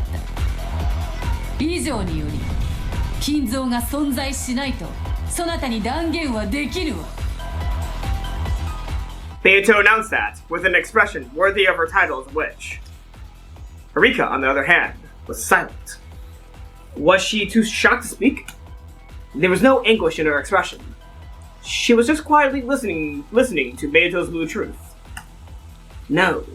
Judging by her disdainful expression, it would probably be more accurate to say that Beato's words went in one ear and out the other. グッと。まずは王道です。硬いですね、これ。抜けない。She tried pulling from the front, and the back of the blue wedge that pierced her, but it didn't budge an inch. However, her indifferent, relaxed expression didn't bulge an inch either. 抜けぬわ。青き真実は赤き真実によってしか打ち破れぬ。この島にやってきて一日を経たかどうかの客人であるそなたに理解しうる真実など存在せぬ。そんなそなたに使える赤など存在しないのだ。Rika's gonna find one. つまりはチェックメイト。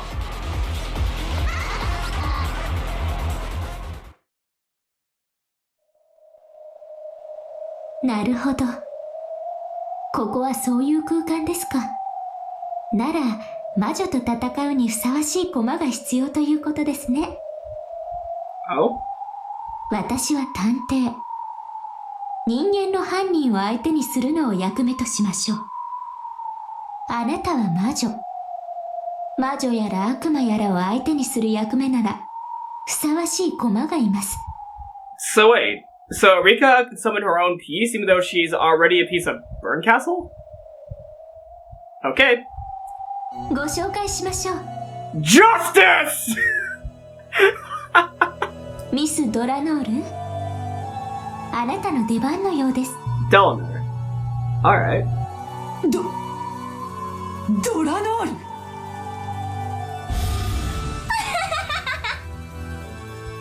やっぱりね。いつか絶対に持ってくる駒だと思ってたわ。魔女を狩る銃のくさび、魔女狩り大司教ドラノール。悪魔との戦いにこれほどふさわしい駒はいないわ。私の分身たるエリカに魔女の最大の天敵ドラノール。私は2つのルークで今やセブンスランクを支配したわ。見せてもらうわよ、ラムダデルタ、そしてベアトリーチェ。あんたたちの無駄なあがきよね。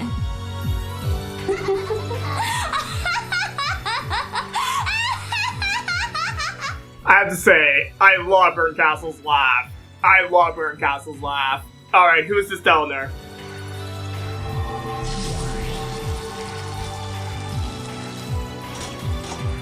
Oh! She was from the opening I saw. Oh!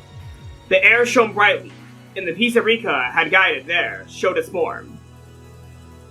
It was a form that resembled a cleric, perfect for confronting an evil witch. はじめまして。I like how you is in all caps. ドラノル・エノックスと申します。 Delner A. Knox. Delner A. Knox. Alright. Alright, let's see. Delner A. Knox. A member of the Eastern Jungfrau, the 7th District Repentance Enforcement Agency of the Great Court of Heaven. Chief Inquisitor, rank Archbishop, first class. Goes by the name Delner of the 10 Wedges, or Death Sentence Delner.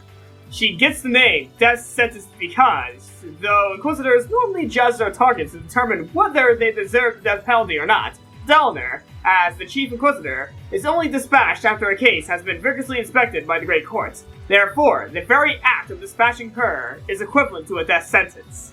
Her father was a legendary Inquisitor, but he broke the rules and was executed. Damn! She was the one who interrogated and executed him. What the fuck? Since that time, she has stopped growing, and both her body and mind remain eternally those of a young girl. It is whispered that her heart also died at that moment, but she does not see it that way. Her primary weapons are the conceptual arms red key and blue key. They take the form of a long sword and a short sword. Damn. Damn. Okay, that backstory! That backstory though, holy shit! Her father was an Inquisitor, but also, he died, and she was the one who killed him. Oh my god! Oh my god! Damn! Damn! Okay, I feel like Delnor is gonna be a really fun character. Even though the atmosphere and the space could be cut with a knife, she introduced herself in a neat and frank manner. Her out-of-place appearance, completely different from those of the demons and witches, felt blatantly odd and had a kind of severity to it. そなたとは初対面であるが、噂はかねがね聞いておるぞ。ゆえに、初対面という気は全くせぬでな。こちらこそミス・ベアトリーチェ。アイゼルネ・ユングフラウはあなたについての詳細な資料を600ページにまとめました。Oh, that's tiny. それに常に目を通していますので、私も初対面の気がしません。I like the emphasis in her words. I like the emphasis she uses in her words. 地獄の書記官なら600ページを6文字でまとめてみせるわ。お伺いします。近寄るな危険で6文字だ。それは良きまとめです。帰還しましたら、あなたの資料を敬意を表して2文字を加え、8文字でまとめます。エクセキュート。キュートとはI feel like part of this is like banter between Lambda Delta and Berncastle in a way. Maybe, probably not actually. 世辞が過ぎるぞ、客人め。Oh wait, no, these are the pieces doing their thing. So no, this is not Lambda Delta and Berncastle's doing. They're just going on their own. それでは続けましょう。ミス・ベアトリーチェ、首席異端審問官ドラノール、謹んでお相手いたします。わらわは初手を終えているぞ。そこのフルドエリカの青きくさびが抜けないならば、とぼとぼと天界に帰っていつもの退屈な反抗師の仕事を再開するとよい。このくさびとやら頼みます。ベアトリーチェさん、この程度でチェックメイトのつもりらしいので。After making a show of tapping the blue wedge that pierced her with a finger, Erika shrugged as though taunting Beatrice. ベアトリッチェ。 Wait, is Natsuhi also in this space? 大丈夫。少しからかってやるだけだ。なに、いざとなったら金蔵の亡霊をひっつかんで好きに逃げ出す。この部屋からいつだってどこへだってわらわは自由自在よ。無駄です。ほう。私に出会ったらそれが終焉です。 Oh shit. 逃しません。誰も逃げられない。 Okay. Alright. Her character for me just changed from what I was thinking to something even more amazing. Holy shit. Also, I love the smug expression on her face. 確かにお父様が突然目を覚ましてどこかへ行ってしまった可能性は否定できないわ。でもね、それはありえないって断言できるのよ。How? Wait, how? No, wait a second. Are we going back to the whole thing where she put that note in the doorway of Kinzo's, study? Are we going back to that? Because I remember the first episode, she put a note in his doorway. Did she do that again somehow? Did she do that again when the door opened? She put a note there. Ava. Is that what's going on here? You put a note there during the middle of the night or something? Well, no, not during the middle of the night when, Natsuhi, rushed through the door before you could, get in the room. Did you throw a note in there? なぜかわかる？わかるわけもありません。あなたがこの扉の前で一晩中当主様が外へ出ないことを見張ってたとでも言うのですか？ I mean, I wouldn't put it past Ava to do that, though. 見張っていたわ。この子がね。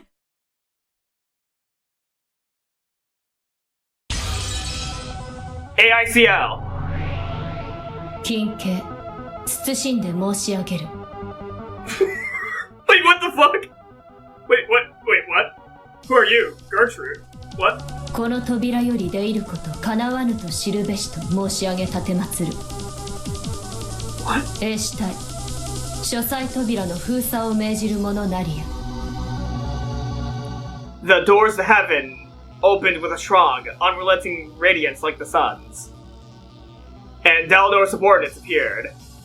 What is happening? Their words were clad in the red truth and cut off the witch's method of escape. Oh shit. Yay! Yay! You're here! シエスタ45、ここに大ベアトリーチェ卿、ご無沙汰しております。同盟協定1516号および天界大法院の要請に基づき出動いたしました。以後のご無礼をお詫びします。 Oh, so they're not on her side this time. 書斎扉を照準封鎖したね。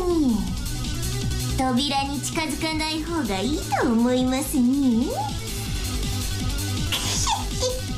Oh shit, so that means they can't escape through the door. 金家、重ねて申し上げる。 Wait, has Gertrude been added to the character sheet yet or no? Hold on, I'm gonna check real quick. No, Gertrude's not on the character sheet. She's not that important yet. I'm joking. Okay, I'm just taken aback. I was not expecting, for the Chiesters with the new character to appear all of a sudden. 書斎扉は昨晩23時から現在まで一度たりとも開かれなかったこと重ねて申し上げ立てまつる。 Oh.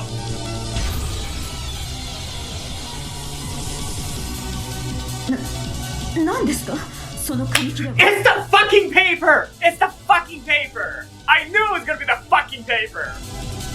何の変哲もないレシートよ。 The receipt. でもね、このただの紙切れがあんたの嘘を立証しちゃうのよ。 When did you put that in there, by the way? When did you put that piece of paper in there this time? エヴァはゆうべあんたが書斎から出てきた時、隙を見て書斎の扉の隙間にレシートを挟んどったんや。そしてそれは今ルドルフ君が扉を開けてくれた時に落ちたんや。Have to say, that is actually a really clever move from Ava's part. That is a clever move from Ava's part. どういう意味かわかる？つまりね、昨夜の23時から現在までお父様がこの扉を開けたということはありえないということ。なんだって。ルドルフ、窓の鍵は閉まっていたのよね。ああ、だからガラスを破ったんだ。他の窓も全て施錠されているわ。構造上外から閉めることはできない。金家、謹んで申し上げる。 Cornelia. There's so many new characters. There's so many new characters this episode. Jeez. 窓は全て施錠されていたと知りたてまつれ。 Can we get to know a little bit about Gertrude and Cornelia, or are they just going to be nameless characters that don't have a character sheet entry? Well, they're not nameless, they have names, but I meant by named characters without a character sheet. 霊視隊よ、全ての窓を封鎖したまえ。 Oh. アイゼルネ・ユングフラウの名において衛士隊に禁止兵器使用の許可を与えるものなり。 Forbidden weapons? What is happening? 了解であります。 Hey, Double O. 全隊禁止兵器赤色弾頭使用許可。起動コード転送開始。ふにゃ、バスが通らないね。410、キャプスロックを解除してもう一度。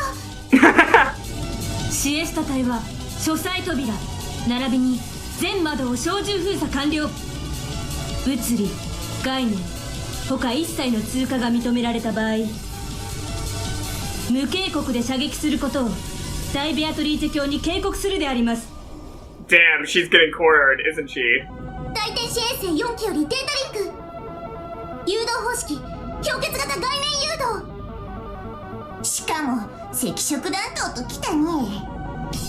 撃墜不能、回避不能、生存不能。ベアトリーチェ卿でもコッパみじんね。 The Chancellor troops had laid down a pinpoint blockade over the door and all of the windows. Escape will no longer be permitted through any of these. これはわらわが歓迎するはずがされているのはわらわではないか。シエスタ姉妹まで引き連れての表敬訪問とは恐れ入る。金家、退路遮断を完了したこと謹んで申し上げたてまつる。 What about the air duct? Wait, there probably would not be an air duct. Yeah. 上司ドラノール、今こそ罪を断ちて清めたまえ。ご苦労でした。ミス・ベアトリーチェ、あなたの退路立たせていただきました。扉からも出られず窓からも出られない。だからもう逃さない。これ式でわらわを閉じ込めたつもりか。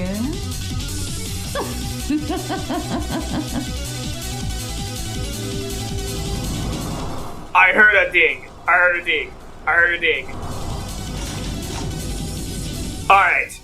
I heard a ding. That means people have been added to the character sheet. Hold on. Yes. And also, you're here. I read this, though, I think. Yes, I read this the previous video, so I don't need to read her page again. So, let's meet Gertrude and Cornelia. A member of Eastern Jungfrau, the 7th District Repentance Enforcement Agency of the Great Court of Heaven. My apologies if I mispronounce, Eastern Jungfrau? Eastern Jungfrau? Correct me in the comments. Senior Assistant Inquisitor, ranked Minister First Class. As an assistant inquisitor, she is tasked with aiding during interrogations and hearings.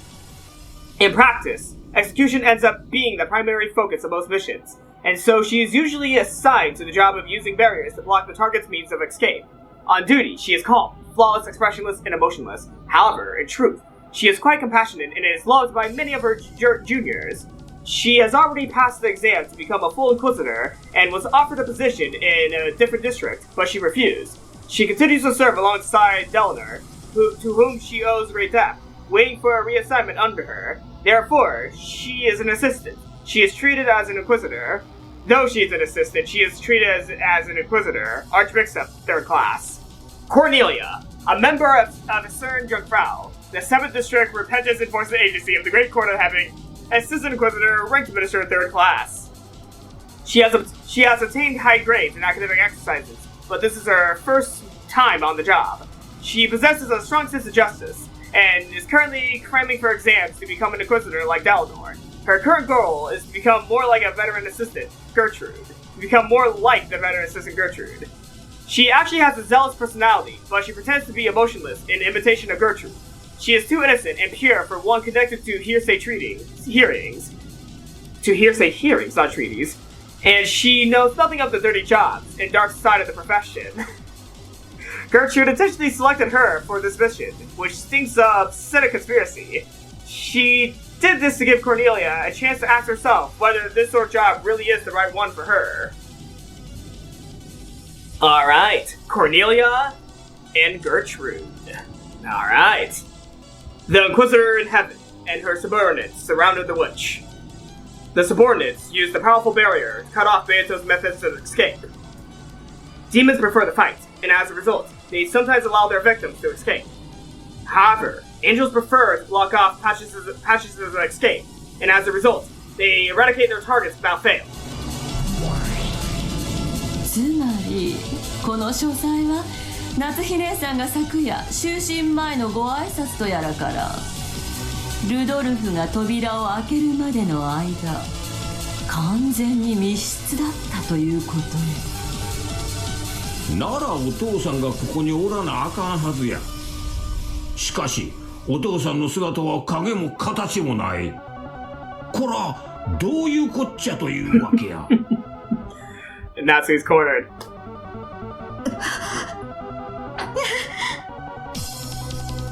落ち着けと何度も言っておる。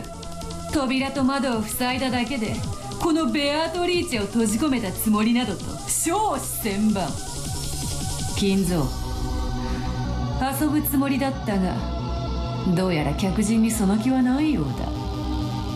引き際を誤らぬうちに失礼させてもらおうぞ。この命惜しくはないが夏希のためにまだ死ねぬでな。 The song is really high. Beato waved her pipe, and the air was split vertically. Then, a pitch-black gate appeared there and slowly opened. It was a warp portal, the same as the pitch-black holes Gap used. わらわの資料にはこう書かれていたはずだ。神出鬼没、どこへでも現れどこへでも消えるとな。わらわがある限り金蔵を捕らえることなど不可能よ。The pitch-black gate opened. That gate led from everywhere and to nowhere. Led from everywhere into nowhere. Both Beato and Kinzo would be sent to a place where no one could catch them.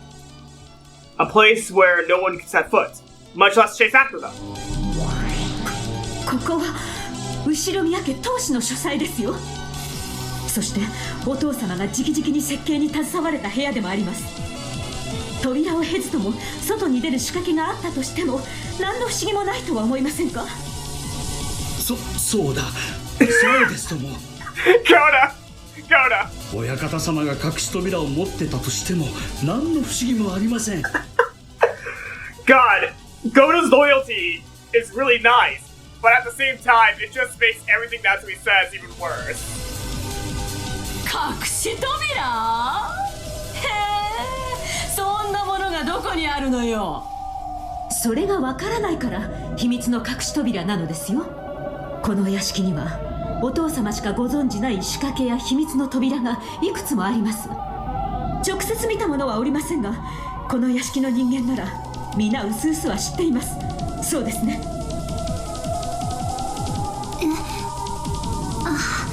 はい。親方様しかご存じない隠し通路があると確かに昔からささやかれております。確かに金蔵さんはそういう類の仕掛けは好きそうですな。しかも秘密の隠し扉でございますからね。私たちごときが探しても見つからぬのは無理もないこと。なるほど、悪魔の証明ってわけね。私たちにはこの部屋に隠し扉が存在する可能性を否定できない。そんなのデタラメよ、でっち上げよ。お父様の死を隠してる嘘がバレそうだからってよくもそんなことを。そうやせ、この書斎のどこに隠し扉があるんや。その存在を証明してみんかい。証明不要、悪魔の証明であるぞ。隠し扉の存在は発見不能にして否定不能。よって金蔵がこの書斎より隠し扉で脱出した可能性を誰も否定することはできるのだ。Alright, how's everyone gonna refute this? How's everyone gonna refute this? Because come on, the hidden door stuff, that would be a little bit cheesy. That would be a little bit cheesy if she gets away with this one. Yep, it's gonna get shot down. Well, that was the blue truth, but it got sliced by Dalinor. That's a big sword. この部屋に隠し扉が存在することを許しません。 Predator! Oh shit. Beto's blue wedge, which had been fired off as a farewell gift, was crushed with the flash of Dalinor's long sword, and the pitch black gate was crushed as well. And it wasn't just crushed visibly and physically. From that moment onwards, the warp portal, which conceptualized hidden doors, had been destroyed forever. Alright, Dalinor is definitely a force to be reckoned with. どうして書斎の主でなければゲームマスターでもないそなたが赤き真実を、その上何か隠し扉の存在を許さぬとな。それがミステリーだからです。ロックス第3条、秘密の通路の存在を禁ず。 Oh my god, the commandments! Oh yeah, I kind of forgot that they were a thing that were being used in this chapter. ミステリーはね、隠し扉など存在してはいけないのです。あしからず。この世に我らの神を除いて他に一切の神はなく、一切の隠し扉は存在しません。存在してはなりません、させません。我らの神への冒涜です。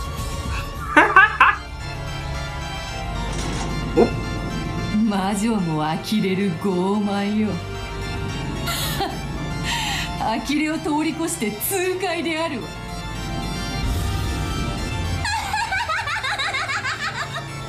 来たわね、魔女を貫く銃のくさび。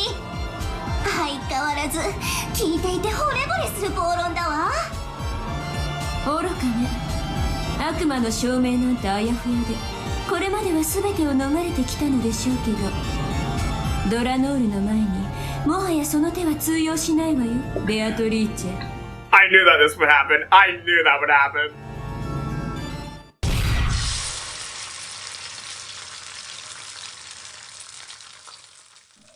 やはりあなたも凡白の魔女と変わりないです。失望します。ベアト。 Wait, what did Dalinor do? やはりすんなり逃がしてくれる相手ではなさそうだぞ。I thought Dalinor used their sword and cut Beatrice in half. Actually, if Beatrice got cut in half, I don't think Kinzo would be having a good time. Okay, like, I saw a sword slash and then Dalinor appeared, so I'm like, oh no. Did Dalinor just cut Beatrice in half? So of course, if Beatrice got cut in half in front of Kinzo, I think Kinzo would not be called. どうかもてなしてくださいな、ベアトリーチェさん。客人にお茶くらい出してほしいものです。三流で結構ですから。さあ、この密室書斎からどうやって金蔵さんが脱出したのか、青き真実で私に教えてください。よかろう。ほいずら書くでないぞ。 That's from stupefaction. 金蔵が扉より抜け出した後、レシートの仕掛けに気づき、元の場所に正確に戻した可能性があるぞ。Nope. Delnor won't have it. 中で否定済みです。書斎扉は23時以降一度誰とも開かれていません。金蔵は希代の魔術師で発明家かもしれぬぞ。体を霧にする薬を発明して鍵穴から抜け出したのかもしれぬ。 That's it! That's what happened!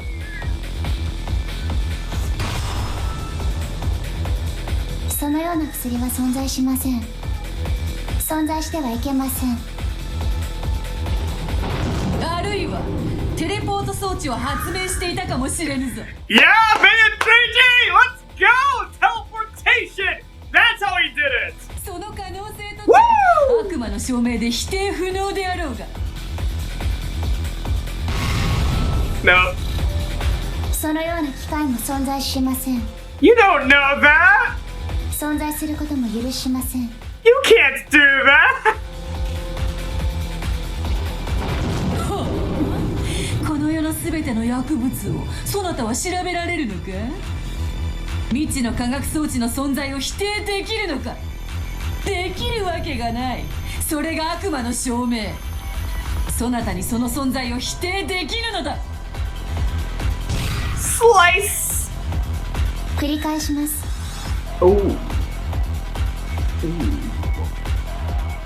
I like what I'm seeing here. I'm liking the smug. 神の名においてそのような薬も機械も存在させません。未来永劫存在することも許しません。未来とな。ほうほう。そなたは人類の未来さえも否定してみせるという。Well, everyone, blame Delnor that we will never have. You can all blame Delnor for the fact that we're never going to have a teleportation device. Fuck you, Delnor! ノックス第4条です。未知の薬物および難解な化学装置の使用を禁ず。人類の進化と未来が持ち得る知識と技術は我が神が決定します。そしてその存在の否定を永遠に宣告されました。 You don't know that just yet. よって未来永劫そのような技術の存在は許しません。許されません。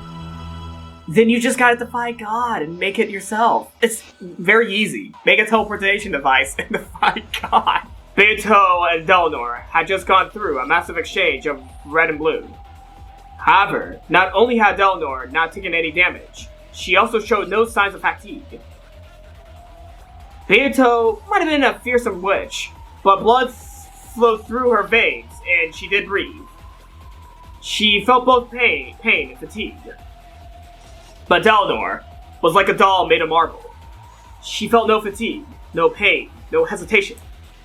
Even if Beato's sharp wedges had aimed right for Delnor's eyes, she wouldn't have shut them. No, it was doubtful whether she even blinked in the first place. This would be a good moment for her to blink. 噂には聞いていたが最悪の相性だな。夢も希望も未来の可能性さえ許さんと神々の傲慢恐れ入る。さすがは魔女狩り執行人。生涯酒を酌み交わすことは叶いそうにないぞ。Yeah, probably not. Though it's worth a try. It's worth a shot. It's worth a shot to try a shot with Delnor. I barely know this character, and I'm already considering taking shots with her to see what would happen. Even the strikes, which had defended Balor over and over, had absolutely no effect on Delnor. She had expected that already, more or less, but she hadn't expected to be repelled so easily. 難敵だが。おやおや、天下のゴールドスミスも老いぼれたか。そなたの口からそのような言葉が出てくるなど、夜空に彗星が2つ迎えるより珍しい。老いぼれどころか、とうに死んでいるでな。そうであったな。すまんが、もうしばらくそうはさせぬぞ。Beato experienced something she'd only rarely felt during her entire life. It was probably what we'd call hardship.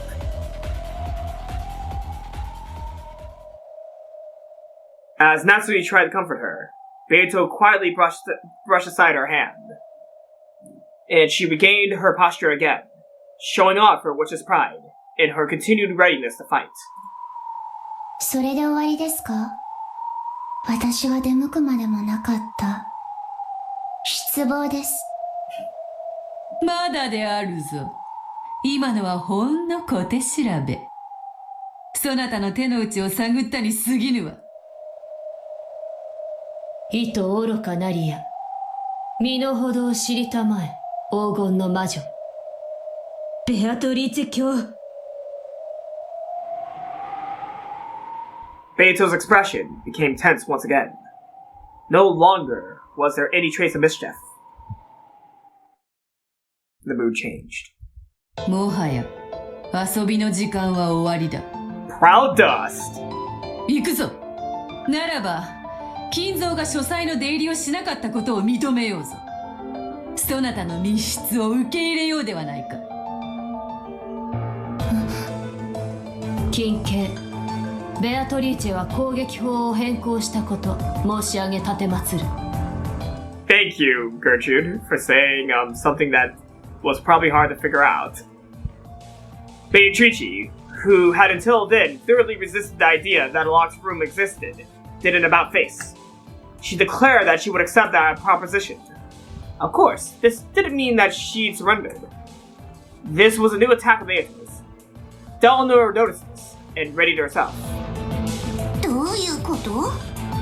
密室を破ろうとしてるのに、どうしてベアトリーチェ卿は密室を認めるに？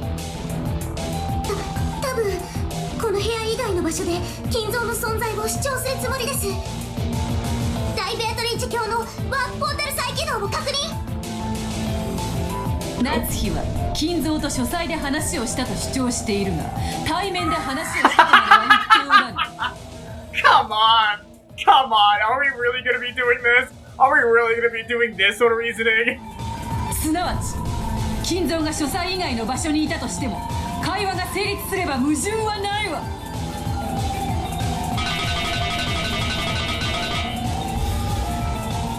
Did it go through though? Wait, did that go through? Oh! After bouncing at an erratic angle, the witch's stick pierced the top of Delnor's foot. Oh shit! It worked! Hey, Asmo! 足の甲に行っただけ。夏日はこの書斎で内線電話を使い、別の場所にいる金蔵と会話をしていたのだ。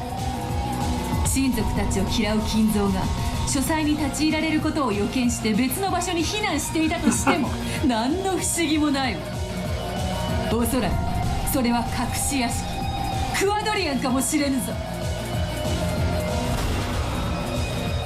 The power of Beato's blue truth began to dwell in the stake of Asmo's dais, piercing the top of Delnor's foot, changing the stake into a blue wedge. うまい、筋は通るね。青き真実、有効であります。Damn. A cyclone of gold butterflies swept up with Beato at its center. The magical power of the pitch-black gate that had been smashed was once again refilled.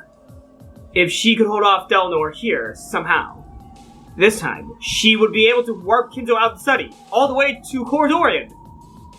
Delnor moved clumsily, trying to pull the blue wedge out of her foot. But it didn't even budge. Of course, Beato didn't miss this chance. No witch would! さらに行くぞ、覚悟せよ。 Here you go. 夏日の言う金蔵が金蔵本人を刺さない可能性がある。夏日の言う金蔵とはこの部屋の別称かもしれぬぞ。The room's name is Kinzo. 金蔵はクワドリアンに避難していて連絡不能。夏日はこの部屋をお父様と呼びこの部屋で瞑想することで金蔵より啓示を受けているつもりになっていたのかもしれぬ。動きを止めたわね。もうあんたの負けよ。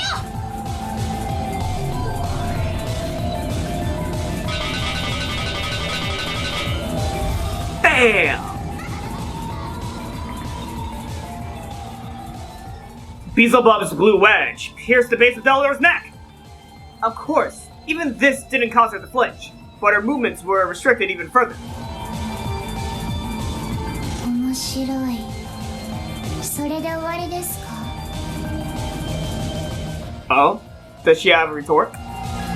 前菜にスープで終わってはコースとは呼ばぬ。 Hors d'oeuvre. メインディッシュからデザートまで一気に食らって腹をぶちまけて死ね。密室ゆえに脱出不可能というならまだこの部屋に隠れている可能性だって否定できぬわ。隠し扉ではないぞ。例えばベッドの下とか天井裏とか悪魔さえ知り得ない。それでいて実にさりげない死角に隠れているかもしれぬな。あるいは金蔵より特別に自分の代行を命じられた夏日は自らを当主代行であると同時にもう一人の金蔵だと自覚したかもしれぬ。つまり夏日が同時に金蔵でもあるという可能性だ。まだまだあるぞ。金蔵は昨夜の23時の時点で窓から脱出していたのだ。そして夏日がそれを見届け窓に施錠をした。これでも何の問題もないぞ。いやむしろ一番美しい青き真実ではないのか。どうだドラノルエノックス。この密室より脱出する方法などいくらでもあるわ。 Okay, quick question though. Who is saying these suggestions in the real world, in the reality? Is anyone saying these suggestions in the real world reality? Or is this all within the witch's realm? Is this all meta? Is this whole conversation meta and no one is actually saying Beato's arguments out loud? Interesting. 我が主に立てつく愚かさを知れ。お前には何の反論の必要もない。そのまま破れて永遠に眠れ。 Boom! Wait. There we go. Ooh. Oh yeah, there's 3 of them. The 7 sisters appeared from Beato's golden tornado, one after another, and they pierced Eldor with blue wedges. 4 blue wedges were buried into her neck, her chest, her gut, and her thigh. Including the one buried into the top of her foot. She had been pincushioned by 5 stakes.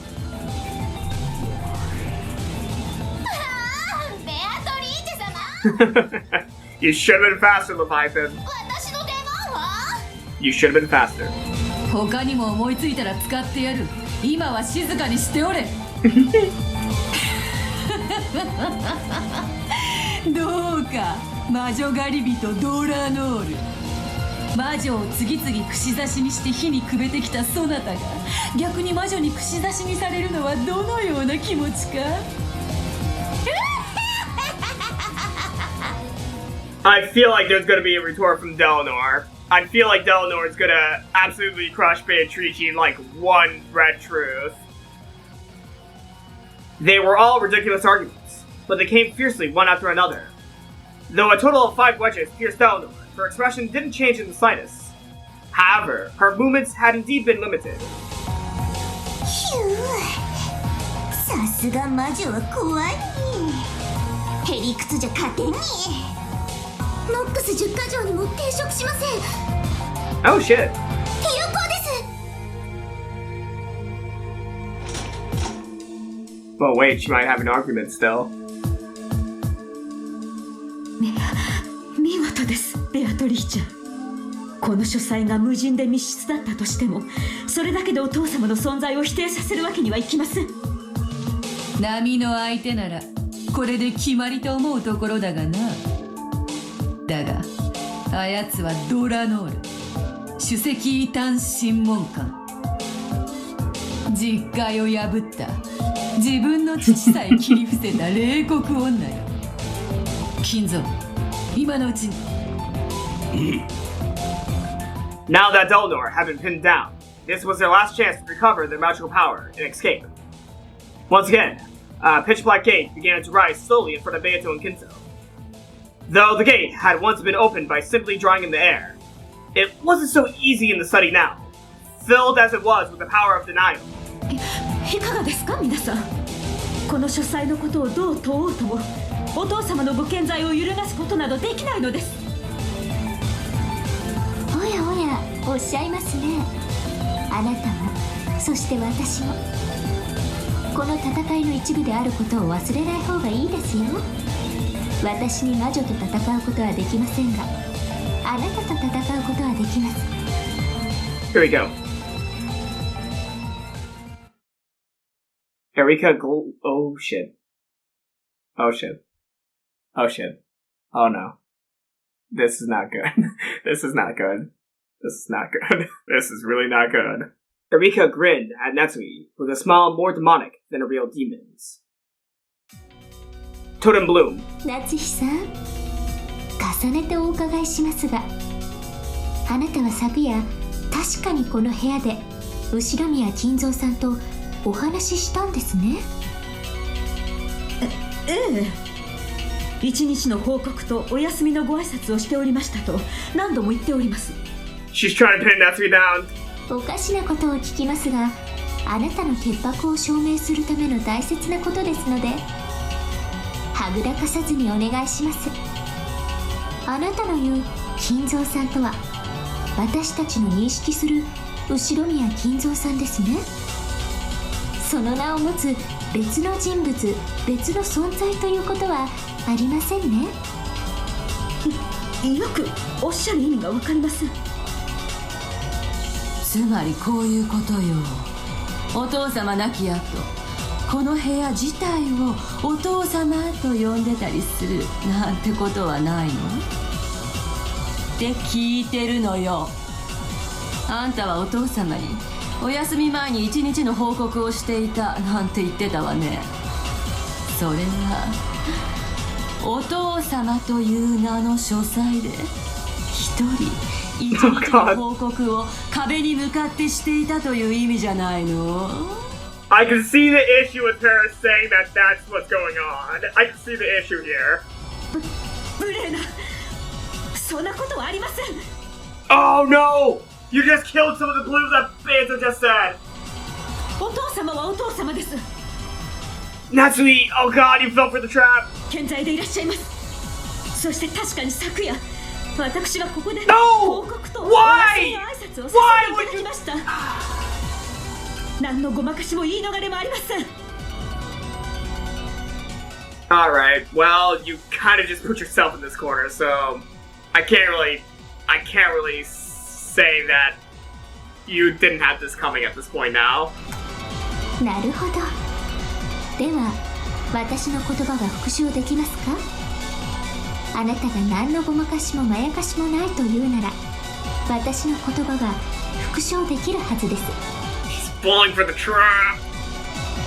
いいでしょう。何でも復唱します。復唱要求。後宮夏日は昨夜23時。Oh god! この部屋で後宮金蔵と確かに同室して会話しました。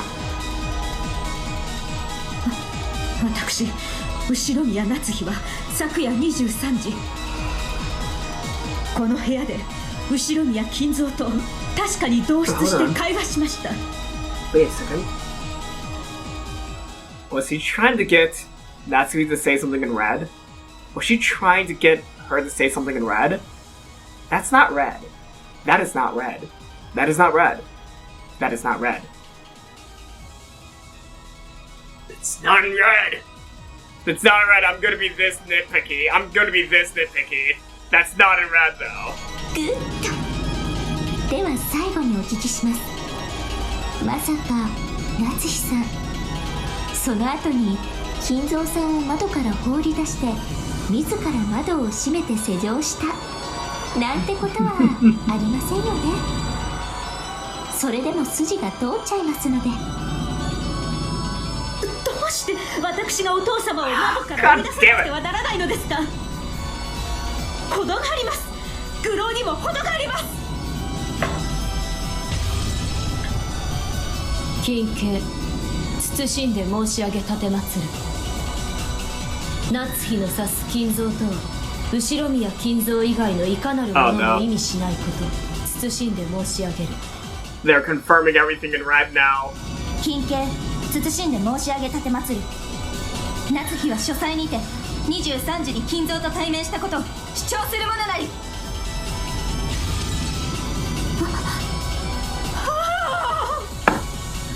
Took you a second to realize what you just did to yourself?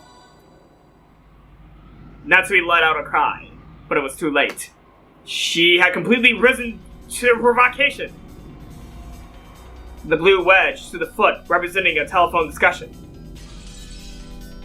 shattered. The blue wedge to the neck, representing the study itself being called Kinzo, shattered. The blue wedge to the gut, representing Natsuhi calling herself being called Kinzo, shattered. The blue wedge to the thigh, representing Natsuhi letting Kinzo escape out of the window and locking it afterwards, shattered. The four of them shattered with the sound of thin glass. Because Natsuhi, the one who knew the truth, had denied them. Those Niles had gained the power of the Red Truth. Despite Kinzo's absence from this locked room, Beato had introduced 5 ways that Kinzo could still exist. Natsuhi had carelessly destroyed the premise behind 4 of those herself. Only 1 wedge remained. In other words, this was the last clue of truth, which could vary the contradiction of Kinzo existing in the study at 11 o'clock, but not existing there later, after it had become a locked room. There was only the theory that pierced Delano's chest. Kinzo is hiding somewhere in this room. With this theory, even if Kinzo wasn't present in this locked room of a study, he could exist there. If this wedge of Satan's were to be crushed, their chances of escaping this room would become hopelessly dim.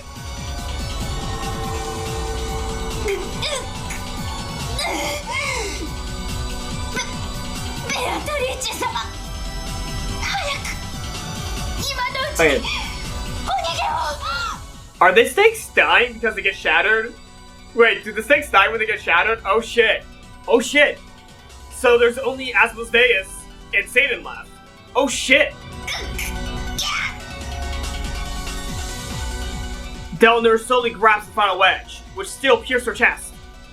Her vice-like grip seemed to be causing Satan intense pain, as though all the bones in her body were being broken. 残るくさびはこの1本だけです。この部屋のどこかに金蔵が隠れているというものでしたね。そのすべてを探偵である私が探しました。No, it's not Asmodeus. Asmodeus was one of the first stakes to go into Delnor.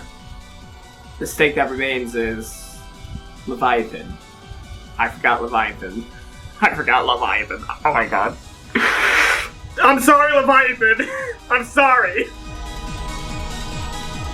それでも見つからないなら、一体どこに隠れていると？Oops. With the final wedge still sticking out of her chest, Delnor slowly approached Beato. If this wedge was taken out, then... お聞きします。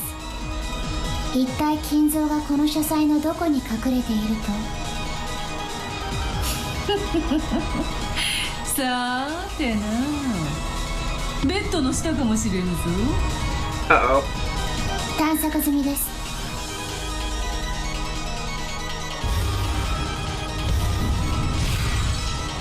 Oh god. バスタブの中かもしれぬ。探索済みです。 Slice. クローゼットの中、机の下、カーテンの束の中。探索済みです。済みです。済みです。 She really looks like my cat right now. She really looks like my cat right now. No joke about it. She looks like a cat right now. And my cat makes a similar face to Delanor. Because of the yellow eyes. The yellow eyes, that's basically my cat, Christy. Sorry, I compared Delanor to my cat.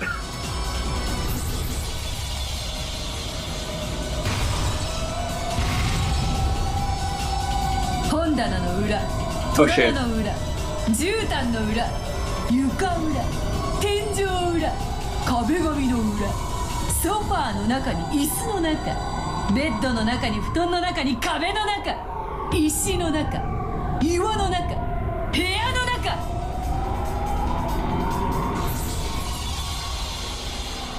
炭です。炭です。炭です。炭です。ですです。炭炭炭炭炭炭炭炭炭炭炭 Send this to death. Great equalizer is the death.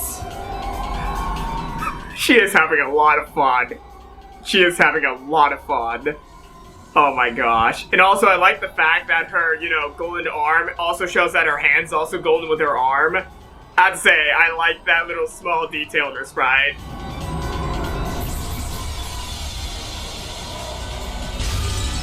Slice. Ooh. Okay, that's cool. No locations will work against Delanor by this point. Delanor took Beato's final desperate onslaught head on, turning everything back with a far stronger power than Isle. Smack them down! Beat them down with overwhelming force! No longer is there any place in the site for Kinzo to escape to! Beato was blown back like a leaf dancing in the wind. Knocked around over and over again like an empty can lying on the ground on a road. By now, no matter how many times Beato used the blue truth, it wouldn't be able to defeat Delanor's red truth. 情けないもんですね、魔女なんて。無限の言い逃れで真実をごまかし続けるだけ。ドラノールの言葉を私も借ります。失望ですよ、ベアトリーチェさん。Damn.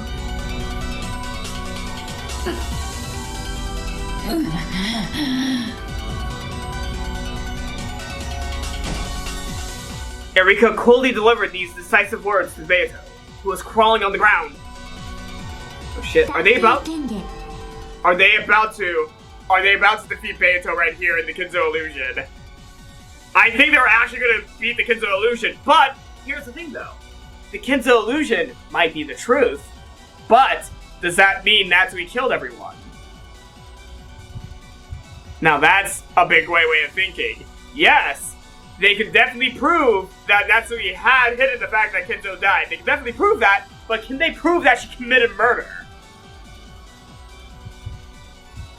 Also, what's your authority say, Erika? 探偵は全ての現場を検証する権利を持つ。そして私は権利を行使しました。よって宣言します。この部屋に金蔵さんはいません。そして部屋の密室も完璧です。以上の2点から断言します。この部屋はずっと無人です。夏日さんが金蔵さんに昨晩ここで会ったと嘘をついていたのです。以上、これでチェックメイトです。ベアトリーチェさん。Shit. Yeah, that definitely breaks the Kinzo illusion, but that still doesn't prove whether or not she did the murders or not, though.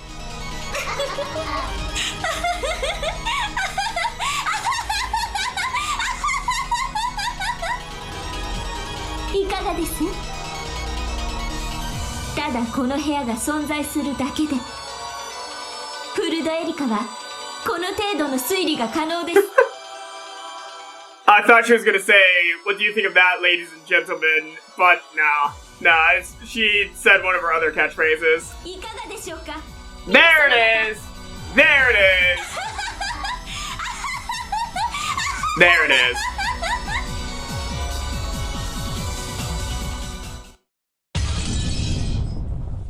At these words, the final wedge shattered. And at the same time, the pitch-black gate, which was about to open, shattered once again. This time, the warp portal had been completely destroyed. No longer would Kinzo be permitted to exit in this room, or escape from it. Mother. Beato struggled to her feet, but that was the best she could do.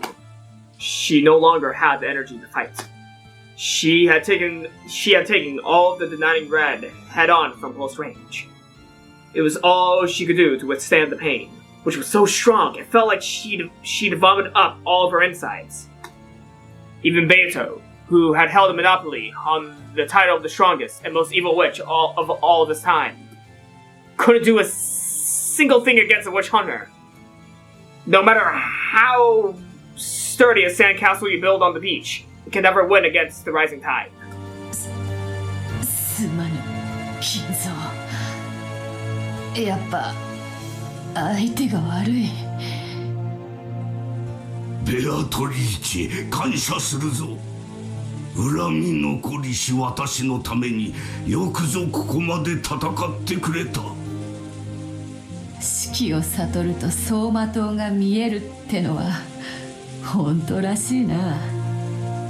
そなたの若かりし日々の面影を思い出してしまったぞ。Oh? 腹が立つくらいバトラに似てる。You know what? Valor has to get it from someone. He has to get things from someone.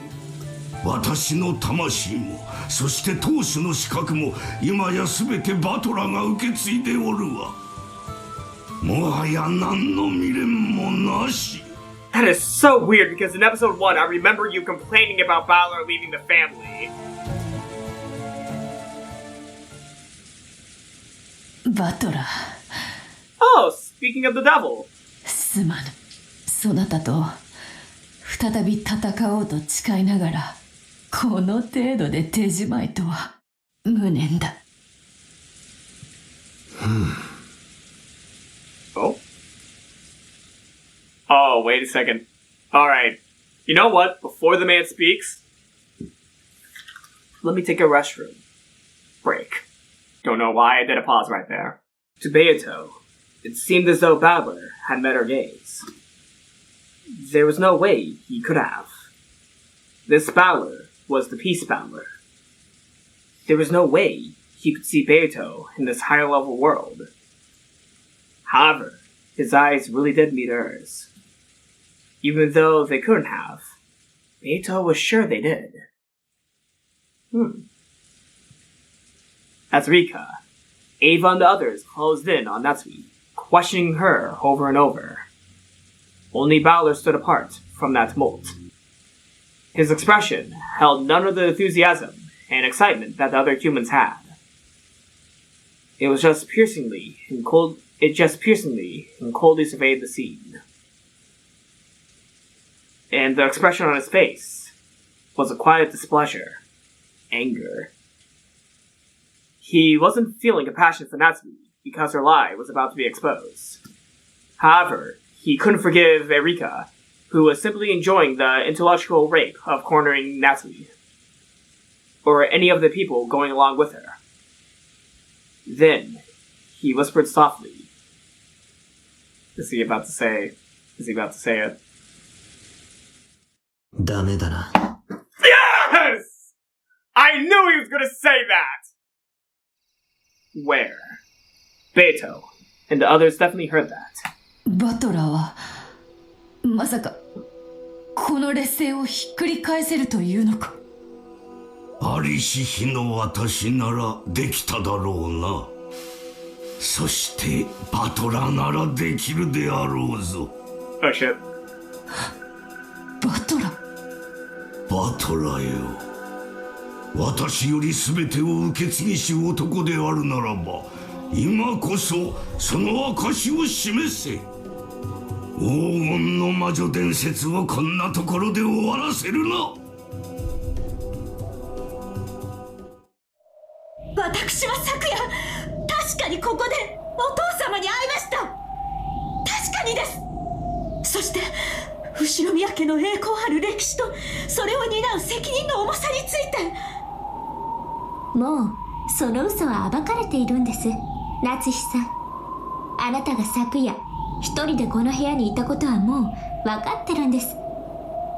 そろそろ諦めて告白に入ってもらえませんか？犯人の往生際の悪さとミステリーの出来の悪さは比例するんです。最後くらいこれがちょっとはマシな三流ミステリーだったことを証明してください。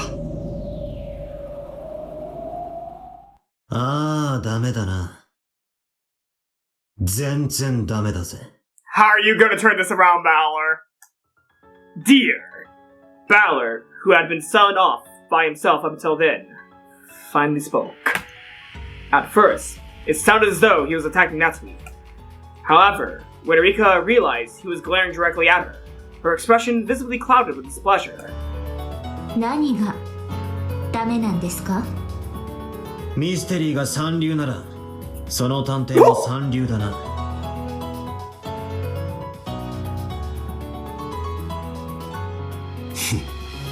いいぜ。俺がじい様になってやるよ。What? バトラー？あなたが金蔵さんに？まさか金蔵さんになってこの部屋からの失踪を再現してみせようって言うんですか？まさか私のチェックメイトを否定されるというつもりで？バカな。この男は何を言ってるのですか？新しく来たお嬢さん方。Oh, he just entered the meta. Hello. ここのゲームは初めてか？悪いが、その程度でチェックメイトって言っちまうようじゃ全然ダメだぞ。ああ、本当にダメだな。どういうことだバトラー。お前が親父になるだと？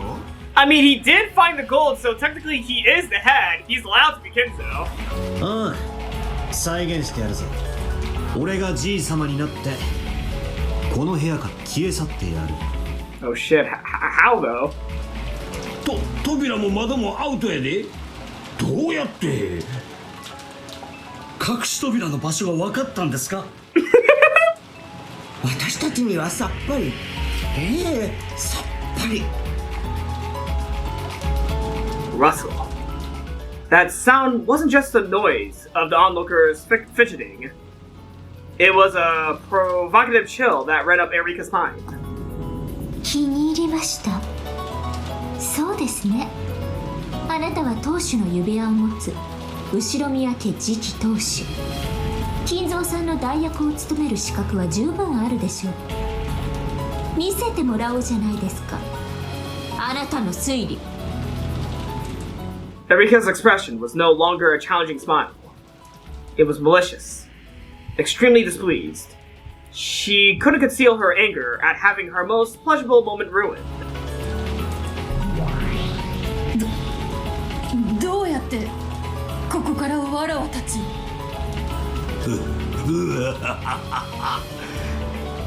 やめたわ。なるほど、その手が残っておったか。Oh? 今頃気づいたかクソじじい。隠し扉だのベッドの下に隠れただの情けねえ話ばかりで泣けてくれ。俺たちは天下御免の後宮金蔵の話をしてるんだぜ。もう少し痛快かつ豪快な答えは出てこねえのかってんだ。Oh. You know what? You know what? I figured out the answer. I figured out the answer of what Balor could be going for. I figured it out. Let me explain. Rudolph entered through the window. He smashes through. And then, upon realizing that he can't find Kinzo anywhere, he runs up to the door and unlocks it, and everyone runs into the room. As everyone's rushing into the room, they're looking around the room. But, there's one thing though. They overlooked a hiding spot where Kinzo was hiding until none of them were paying attention. And as none of them were paying attention, he slipped out of the room from his hiding spot, meaning he could still be in there, but he moved as soon as everyone's attention was not on him. And by the time they went to investigate the room to see whether or not he's hiding somewhere, he's already gone. Because he slipped through the door when nobody was looking. He was in there the whole time. I feel like that's what Balor's going for. Kinzo was hiding, but then he moved out of his hiding spot when he realized that no one was looking. If that's not what's going on here, then I don't know what is. But yeah, I think Kinzo slipped out when nobody was looking. That's what Balor's gonna say. He slipped out of a hiding spot, and when they went to check, he wasn't in the spot because he moved. 自らのこととはいえ私にも思いつけなかったとは情けない。そして我が血族がこれだけ揃い私を理解しているのが6年を経て帰ったバトラだけというのも情けない。バトラ、私の代役であるぞ。無様な真似は見せるな。おうじじい、後ろ宮家当主の貫禄ってやつを客どもに教えてやるぜ。 It seems like Balor's finally accepted his role. 何をなさるおつもりですか、お父様。 Are you referring to Kinzo or Balor? ナツヒ、ベアトリーチェ、見ているがいい。後ろ宮家当主とはどういうものか教えてやる。バトラー、何をしてみせるつもりやら。何もできるわけがないです。この部屋は完全な密室なんですから。夏代おばさん、こっちへ来てくれ。そして今から話す通りに動いてくれ。Balor called Natsuhi over to the window and whispered something to her with his back towards the others. ミス・ドラノール、万が一はありませんよね。この部屋から金蔵と魔女を取り逃すようなことはありえませんよね。無論です。ガートルード、コーネリア、そして英主体、密室の封印は完璧か今一度確認するのです。金慶、謹んで申し上げ奉る。我らの結界は完璧なりや。Our barrier is perfect, but you said that in the normal text color. 金慶、隠し扉はなく、扉からも窓からも逃れることかなわず。英主体はバトラが結界を破りしとき、躊躇なく矢を放ちたまえ。シエスタ隊、了解であります。バトラ様、お覚悟を。この部屋から脱出なんて不可能です。でもあいつはやるに。 Hey, forward chance on our side. どうやって？根拠がなくてもやり遂げると確信できる。それが後ろ宮の当主ってもんに。ですな。Hey, Ronome, my man. 見せてもらいましょうか。リーチェの対戦相手の貫禄ってやつをね。Alright, let's see. How does he do it? では、始めるぜ。Endless 9, here we go. Everyone nodded and watched Balor's every move. じい様である俺はこうしてベッドで横になり、夏日おばさんの一日の報告とやらに相槌を打っていた。Balor lay down on the bed himself. As if it still mattered now, Erika grumbled about disturbing the crime scene, but no one listened to her. Come on, okay, wait, pause 1 second. Erika grumbled about disturbing the crime scene. I mean, we haven't really seen her touch too many things, but at the same time though, come on, Erika's the one to complain about that? そして俺は返事をしなくなり、まあどうせ長話に飽きて寝たふりでもしたんだろうぜ。貴様は分かっておるわ。私はお父様がお休みになったのを見届け、黙礼してから立ち去ります。 Natsuhi lowered her head to Valor, who was still lying down in bed, and turned around.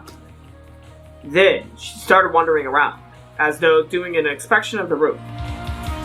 夏日おばさんはじい様の就寝を見届けた後、室内のチェックをしてから退出するそうだ。もちろんシャノンちゃんたちに毎日掃除をさせてるんだが、それでもおばさんは細かくチェックしているわけだ。ホコリが落ちてないかどうか、消耗品は切れてないかどうか。はい。大切な当主様の部屋ですから、使用人任せにせず自らでも細かくチェックしています。これは必ず行っていることです。そうです。奥様は普段からとても丁寧にチェックしています。チェックは細かく、水場の消耗品一つ一つにまで及びます。つまりよくテレビドラマで見るような窓辺のほこりだけじゃねえ、水場の洗剤の残量やトイレのトイレットペーパーの残数さえ見て毎日でなくてもいいだろうに、まめなことさ。それが日課です。一日たりとも当主様のお部屋のチェックに気の緩みがあってはなりません。それが何だって言うんですか？もったいぶるのも大概にしてください。もったいぶるのは探偵の特権でしょ。Get fucked. 探偵はこの私。 Are you? こうして書斎にいればわかるだろうが、書斎という名で呼んではいるが、ここはもはや屋敷の中に存在するセカンドハウスと言ってもいい。寝室があり、書斎があり、水場があり、トイレも風呂もある。つまり一つの部屋じゃない、一つの家と言っていい。書斎内の構造説明感謝です。しかしそのどこかに隠れるという手はすでに破られています。隠れはしないさ。だが資格はいくらでもあるはずだ。例えば夏日おばさんがトイレットペーパーの数を調べにトイレに入ってる間、夏日おばさんから書斎のほぼ全ては死角となる。つまり書斎のほぼ全域から観測者が消えたわけだ。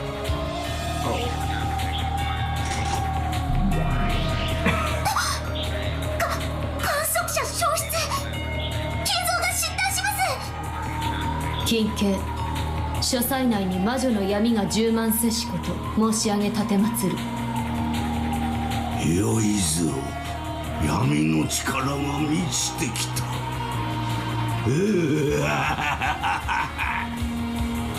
観測者が夏日がいなくなったからなんだと。それで I think it should be obvious, Erika. じい様はようやく小うるさい夏日おばさんが姿を消したので起き上がる。どうして？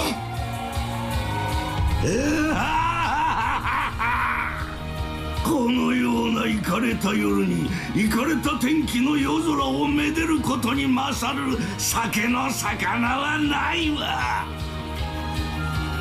夏日おばさんがトイレという資格にいる以上、じい様には書斎を自由に歩き回ることが可能になる。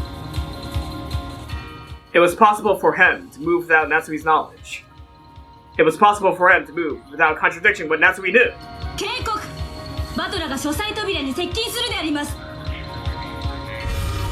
金慶、書斎扉のロック解除時には騒音が鳴り響くものなりや、夏日に不審に思われずして扉より出ることかなわぬと知りたまえ。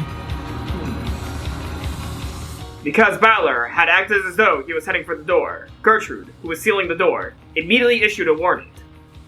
Maybe it was possible for him to leave the study while in Natsuhi's blind spot.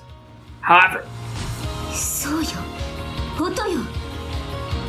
オートロックの解除には大きな音がするのを私たちは知っているわ。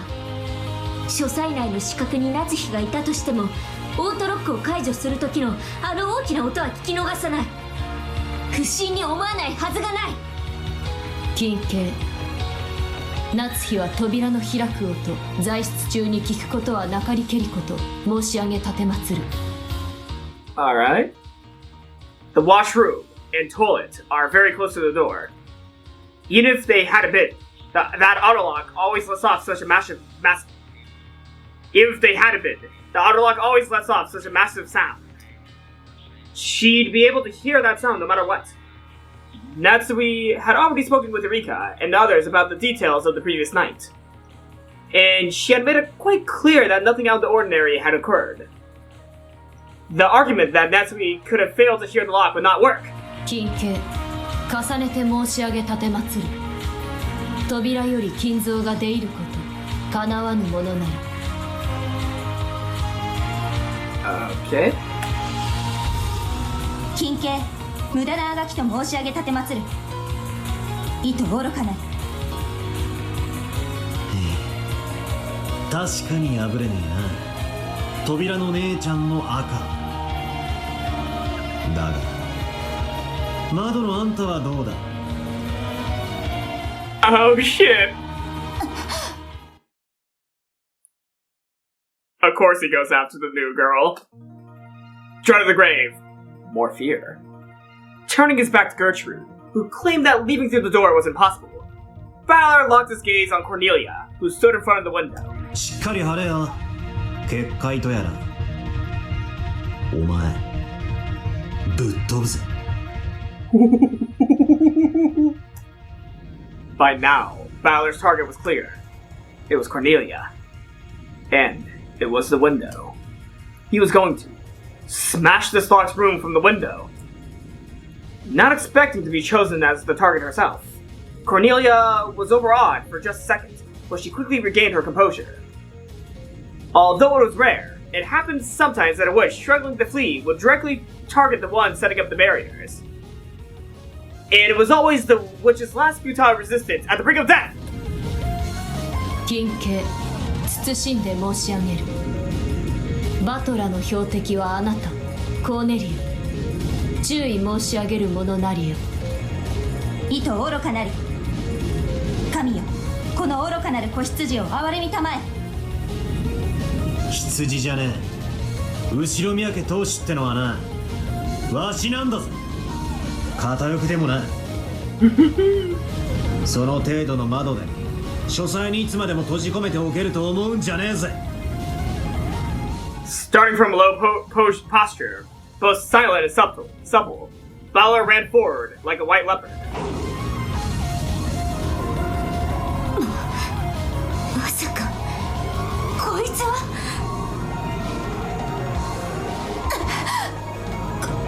これは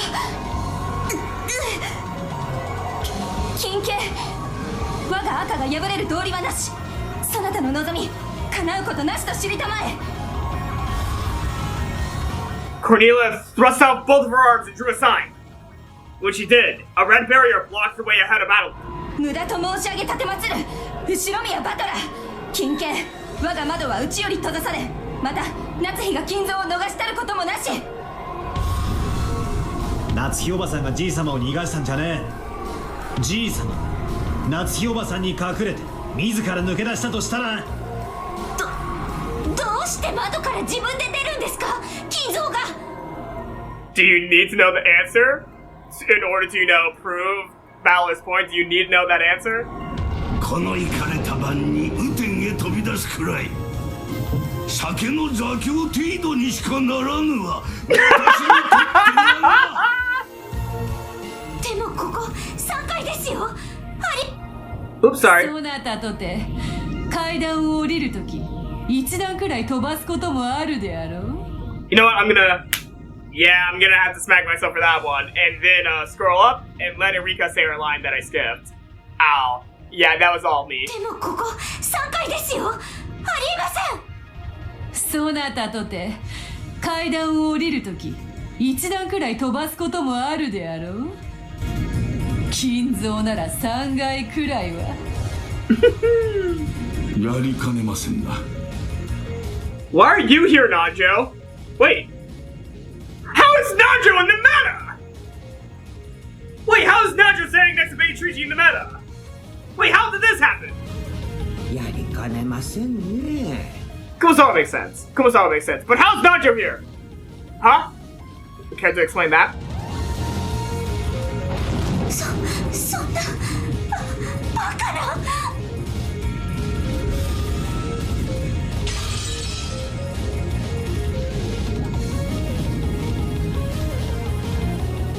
Blue cracks appeared in Cornelia's red barrier, and it shattered with a crisp sound. It was all far too quick. It looked almost as though she'd gone out of the way herself in fear of battling. エンドレスナイン。魔法抵抗力エンドレスナイン。コーネリア様、防げません。退避を。At the same time the barrier shattered, the window behind Cornelia's back was flung open. The curtains fluttered for just an instant. Though it was all filled with rain, the heavens in the courtyard were spread out in front of them. A fitting exit for an eagle leaping from this locked room. コーネリア、結界を張り直すのです。キョイ、上司ドラノール。ここを破ること、断じて叶わぬと知りたまえ。 Cornelia quickly came back to her senses and set up another red barrier.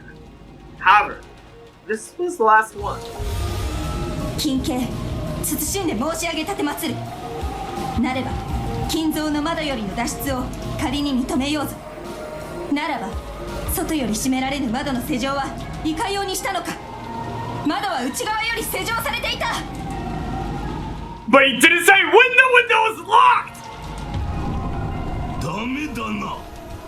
Wait, is he also gonna say the line too? ああ、全然ダメだ。Kinzo and Valor grinned, like grandfather, like grandson. She thought this people red could block the charge of Valor and Kinzo, the two family heads?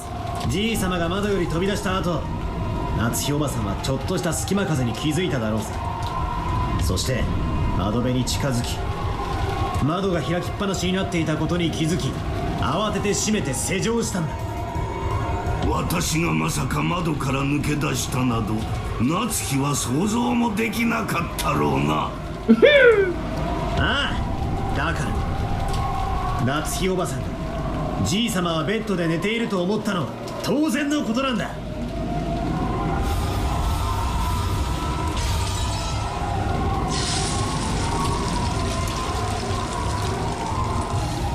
Now that Valor had found the answer, the red barrier was more fragile than thin glass.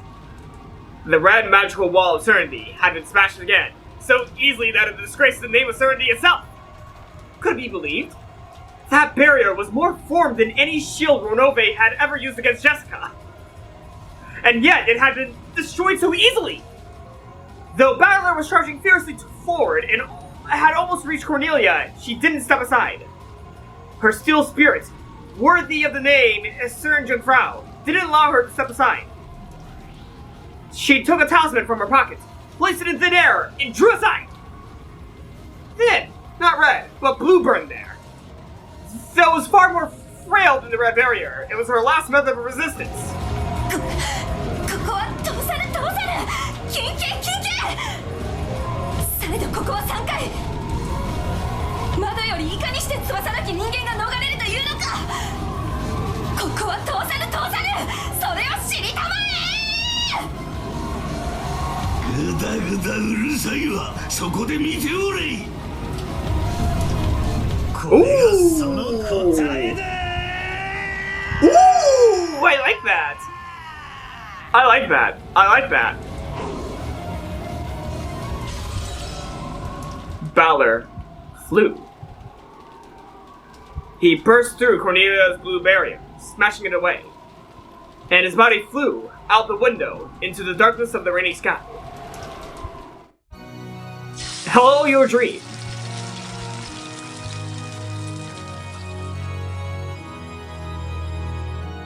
How did he do it, though?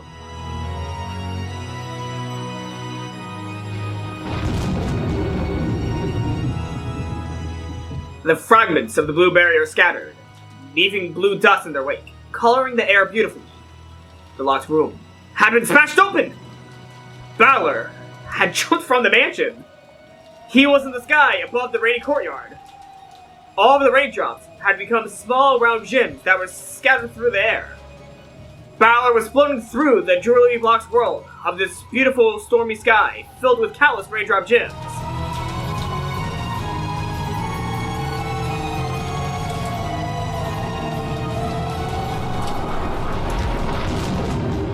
In the sky of a world frozen in time, Delnor and Balor faced each other. If Balor, who had smashed and flown out of the window, was like a knight leaping off a white horse, then Delnor, who floated in the air waiting for him, was also a knight. In the air above the courtyard, surrounded by the Ushiramiya mansion, and frozen in time, the true new head of the Ushiramiya family, and the disciple of heaven who would test and cross paths. 見事です。たとえあなたが中庭に落ち、キヨが死のうが、金蔵に密室が打ち破れたことに変わりはない。命を捨てて飛んだあなたこそ殉教者。よくぞ我らの密室結界を打ち破ってみせました。あっぱれです。後ろ宮バトラー。されど、我こそは首席異端審問官ドラノル・エノックス。ミスミスと逃すことはできません。最後に我がたちにあなたと交える栄誉を与えたまえ。ああ、歓迎してやら。このゲーム案外甘くないぜ。 In this world where the gems of rain fell slowly like large snowflakes on a snowy field, Delnor and Balor slowly cross paths.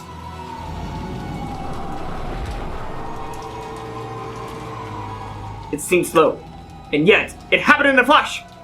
Their gazes crossed and clashed like lightning. When night confronts night, it is always head on and decided in a single strike.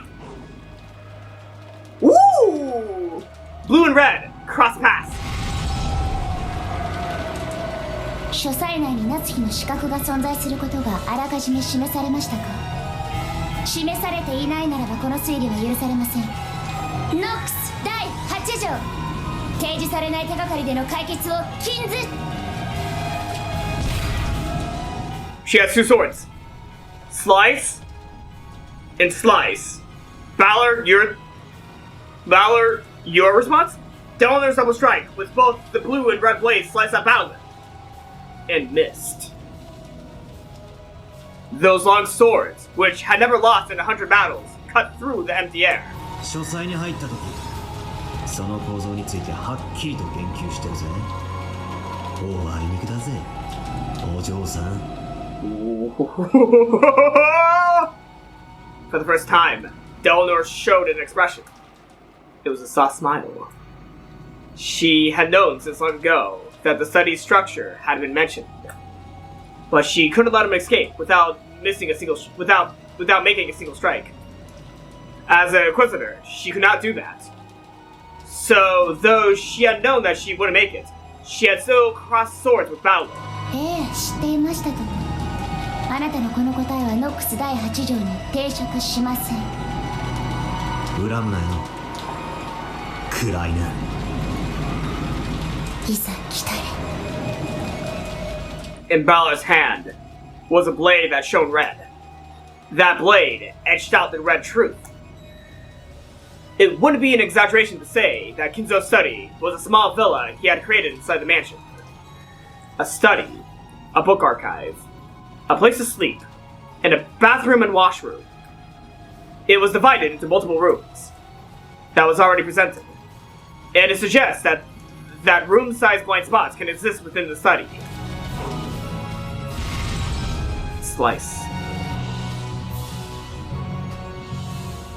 Without any mercy, no, without any reluctance that would have been dishonorable, the sword of red truth cut into Delnor. Its sharp tail cut the countless gem drops, filling the sky into beautiful hemispheres.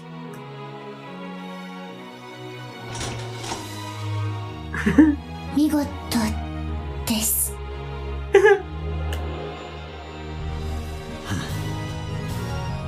Time exploded into life. Both of them fell through the courtyard. One drifted down, the other tumbled through the air. Then there was a soft sound and a dull thud. The first was the sound of Balor landing gently in the courtyard. The second was the sound of Dalinor crashing down.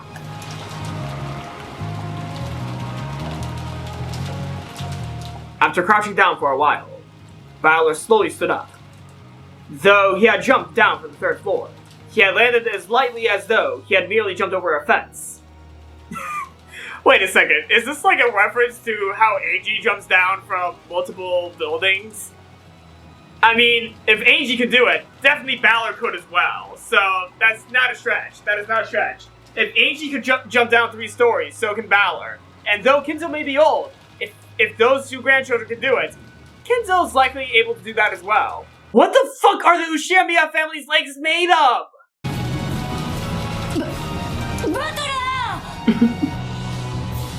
Beato leaned out the study window, looking to see if the supposedly wingless Balor had landed safely. Aww. Beato! Kui! Tobe! Huh? その窓が俺たちの出口の扉だ。だから飛べ。お前は密室に閉じ込められてるような魔女じゃないだろうが。The study was no longer a locked room. She could jump from here, escape from here. The locked room, which had threatened to capture the witch and suffocate her, had now been destroyed. Kinzo も。行け。バトラが答えを見せた時点で、わしの魂はすでにこの密室を逃れておるわ。Kinzo's form became a group of gold butterflies and disappeared. The locked room barrier had dissolved, and the power which denies magic had scattered. Beato ran towards the window. That was the only exit from the locked room of this witch hunt. After glancing at the Inquisitors and the Chiesa sisters, she readied her wound-covered body and ran towards the window, just like Balor had done. She looked like Cinderella, running as she heard the bell toll.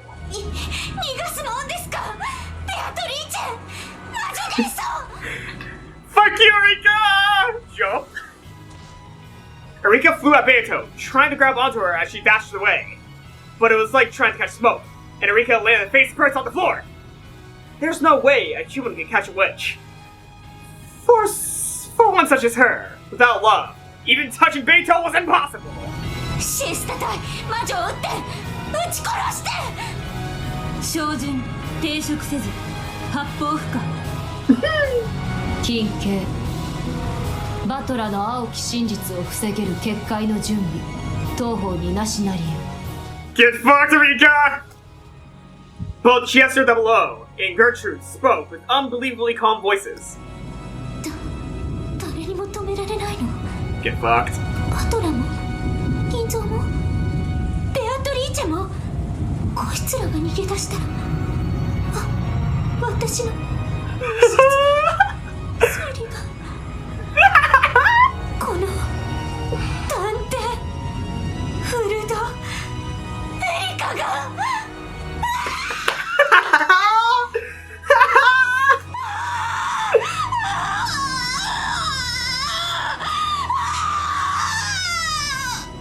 Okay, I gotta feel bad for laughing at her, but this is what happens when you mess with people. This is what you get when you mess with people.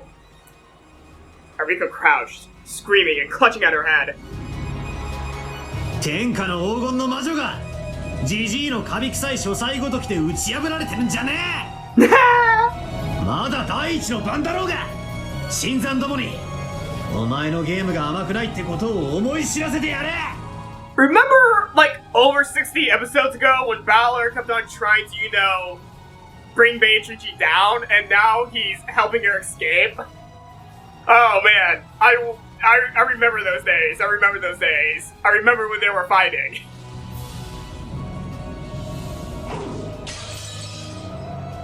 Just like Balor, Beato also jumped.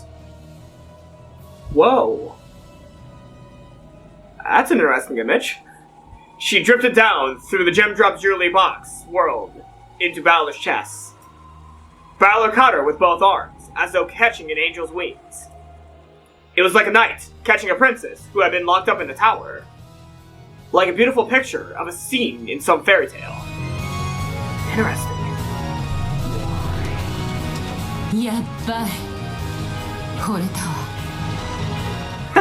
後ろ宮家の当主ってこういうやつらばっかなの Just like Grandpa, Balor's a stud. 後宮金蔵の破天荒を記せば書斎の魔導書の数に負けぬ長い波乱の物語が書けるでしょうな、その次の当主の物語も記す価値が大いにありそうだ。 The Legend of Balor Ushiyamiya. いえいえ、もう記しておりますとも。それはもう長い長い物語に。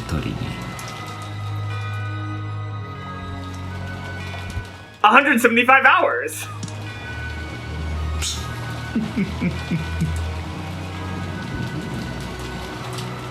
The demons giggled on top of the roof, holding umbrellas. Then they quietly looked out over the two in the courtyard.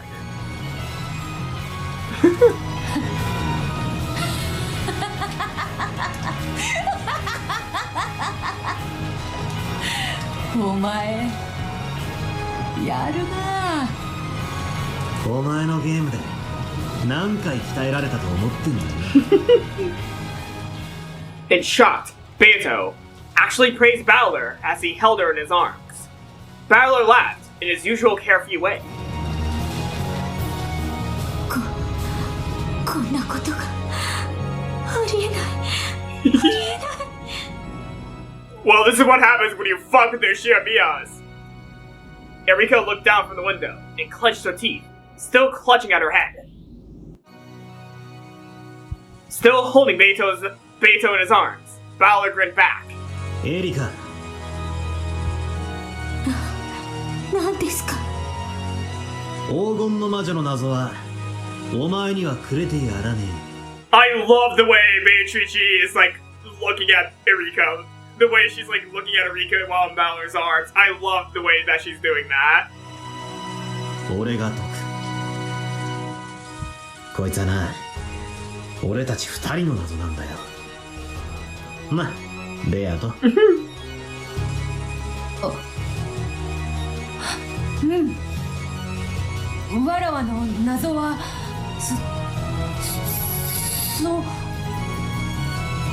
そう。As Balor gave her a mischievous grin, Beato's face turned uncharacteristically red. But even so, she spoke with a refreshingly bright expression while laughing loudly. わらわの謎はそなた Yeah! そなただけのものだ。後ろ宮バトラー。 Take that, Erika! 他の誰にも解かせてはやらぬ。こいつめ、ふざけたこと言いやがって。Balor snorted, amused that Beato had said something so unlike her. And, still holding Beato's in his arms, he spun around in a kind of waltz. The falling gem drops celebrated their overcoming of this trial. 3階の窓から飛び降りて無事 He did? 飛び降りて密室を脱出ふざけてます。こんなの推理じゃない。めちゃくちゃです。 If Balor had at least been seriously injured and writhing in the mud, Erika might have still had some ground to stand on. She might have been able to claim that Kinzo couldn't have jumped down with his old body and gotten away unscathed. However, Balor stood calmly in the courtyard, looking up at Erika with the dignity of the victor. 皆さん、もう一度聞きますけど、こんなのありえませんよね。人間が3階の窓から飛び降りて平然と降り立つなんて、そそんなのあるわけがない。そうでしょみんな。ましてや老体の金蔵さんが3階から飛び降りてみせるなんてこんなの推理じゃない。Erika tried to get everyone's agreement and somehow turn things around. But their responses were no different from how they had been a short while ago. いや、金蔵さんならありえますな。親父ならやりかねねえ。Wait, did Valor just jump out of a third-story window in front of his parents? Valor, what the hell? You're a badass, but still, jeez, you probably gave him a heart attack. お父様だものね。武勇伝の多いお人や。それくらいじゃ驚きもせんで。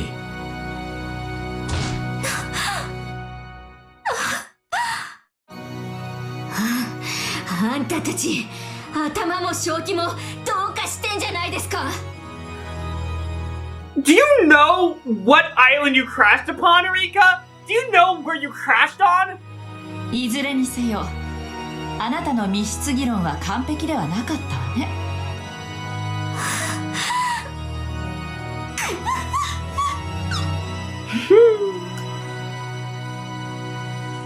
Not only the servants, but the family members also agreed. They all agreed that there would be nothing strange about Kinzo jumping down from a third-floor window. I'm sorry, but reading that aloud is actually really funny. Just who in the world is this Ushiramiya Kinzo person? まあ60点というところか。若かりし日の金蔵ならもう少し派手にやってみせるぞ。もうひとひねり欲しいところだ。おお、どの程度にひねる？そのだな。そのわらわを抱いたまま飛び降りるくらいはやりかねん。わかった。次の機会には抱いたまま飛び降りてやるぜ。やれるものならやってみよう。 Beatrice's voice went really shrill, and she gulped. Then, her body suddenly became a group of gold butterflies and crumpled away. It was because many people had rushed up to the window, and she was being bathed with gazes filled with the anti-magic toxin. Beato's body became invisible to them, and melted into the air. So to their eyes, it appeared that Valor was standing all alone out in the courtyard. Butler! Just to prove a fucking point! Just to prove a fucking point! He jumped out of a third-floor window! To prove a point! ご無事そうです。よかった。That is so badass. That is so badass. To prove a point, he jumped out a window. 敗北です。では書斎の彼らのためにも私にとどめを。あの書斎の密室でいかにして金蔵が逃れたのか、その最後の青き真実を。There was no pain in Delnor's expression. Pleasure and pain never showed up on her face in the first place. However, she used her long sword as a crutch as she struggled to her feet, so it was easy to tell that she had taken heavy damage. And despite her lack of an expression, you could tell that this was a loss she could accept. Valor and Delnor turned to face each other. 行くぜ。いざ来たれ。 As though readying herself, Delnor quietly closed her eyes, but she still stood tall and maintained her air of dignity. これが俺の青き真実だ。The blue power gathered. Valor slowly approached Delnor. Then he faced the radiant sky and yelled out the blue truth. 後宮金蔵は夏日おばさんの目を盗み、窓より書斎を脱出した。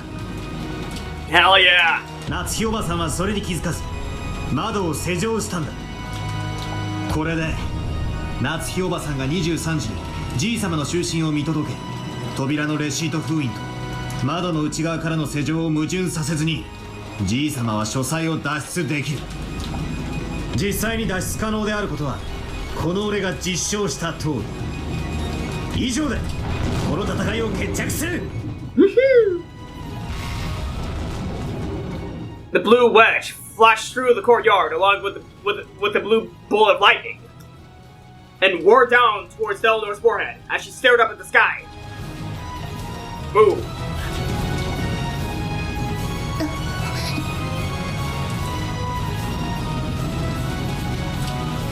ベアとのゲームは甘くねえぜ。ミステリーのお約束が通じるかどうかも怪しい。立ち筋は悪くねえが、もう少しお頭を柔らかくすることだぜ。A massive blue wedge, which looked like a pillar, was above Delnor's forehead, and had stopped with its tip just slightly touching her. It didn't run her through.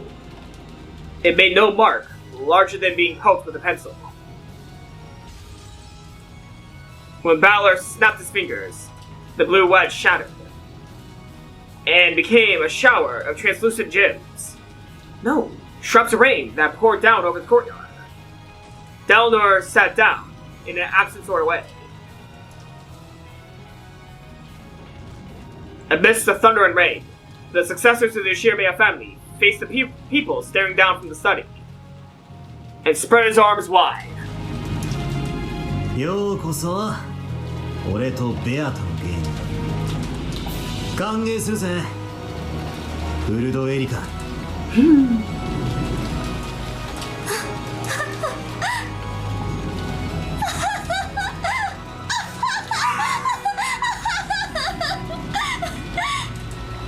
見たわ、後ろ宮バトラー。グッドだわ、実にグッドだわ。 Indeed, it is good.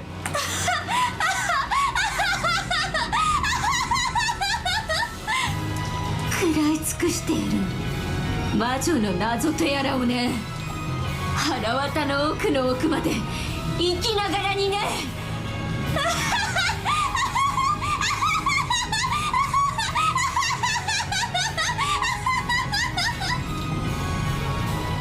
Balor and Beto both looked calmly up at Erika, who couldn't contain that evil laugh. Damn. Ooh, hey! Twirl! 面白い面白い。エリカざまあないわね。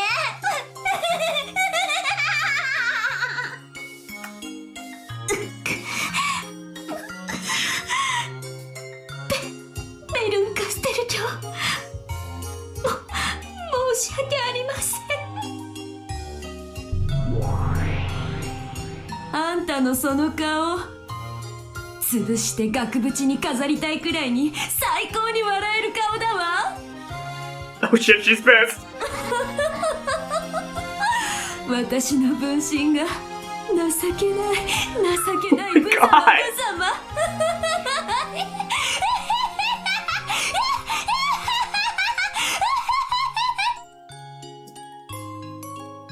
Bathed in the sneers of Burn Castle, the being was like a mother to her. Erika was so ashamed that it looked as though she'd chew her lower lip to pieces.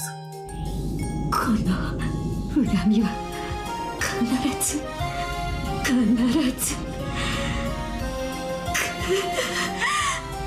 後ろ宮バトラー、ベアトリーチェ、後ろ宮夏日。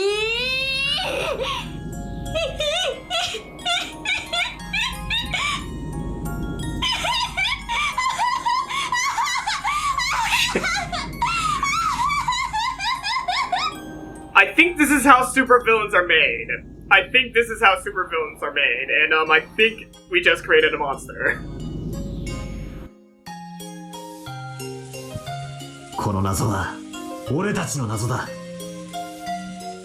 I thought Beatrice scattered. 誰ちゃのはさせねえぜ。ベアトリチェ。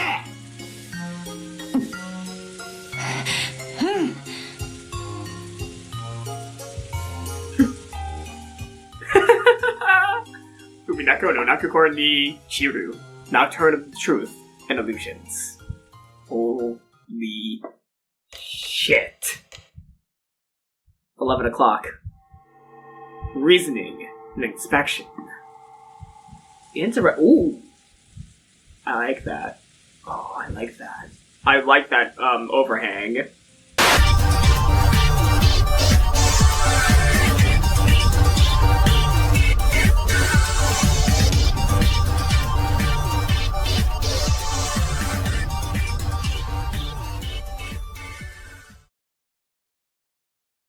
Okay.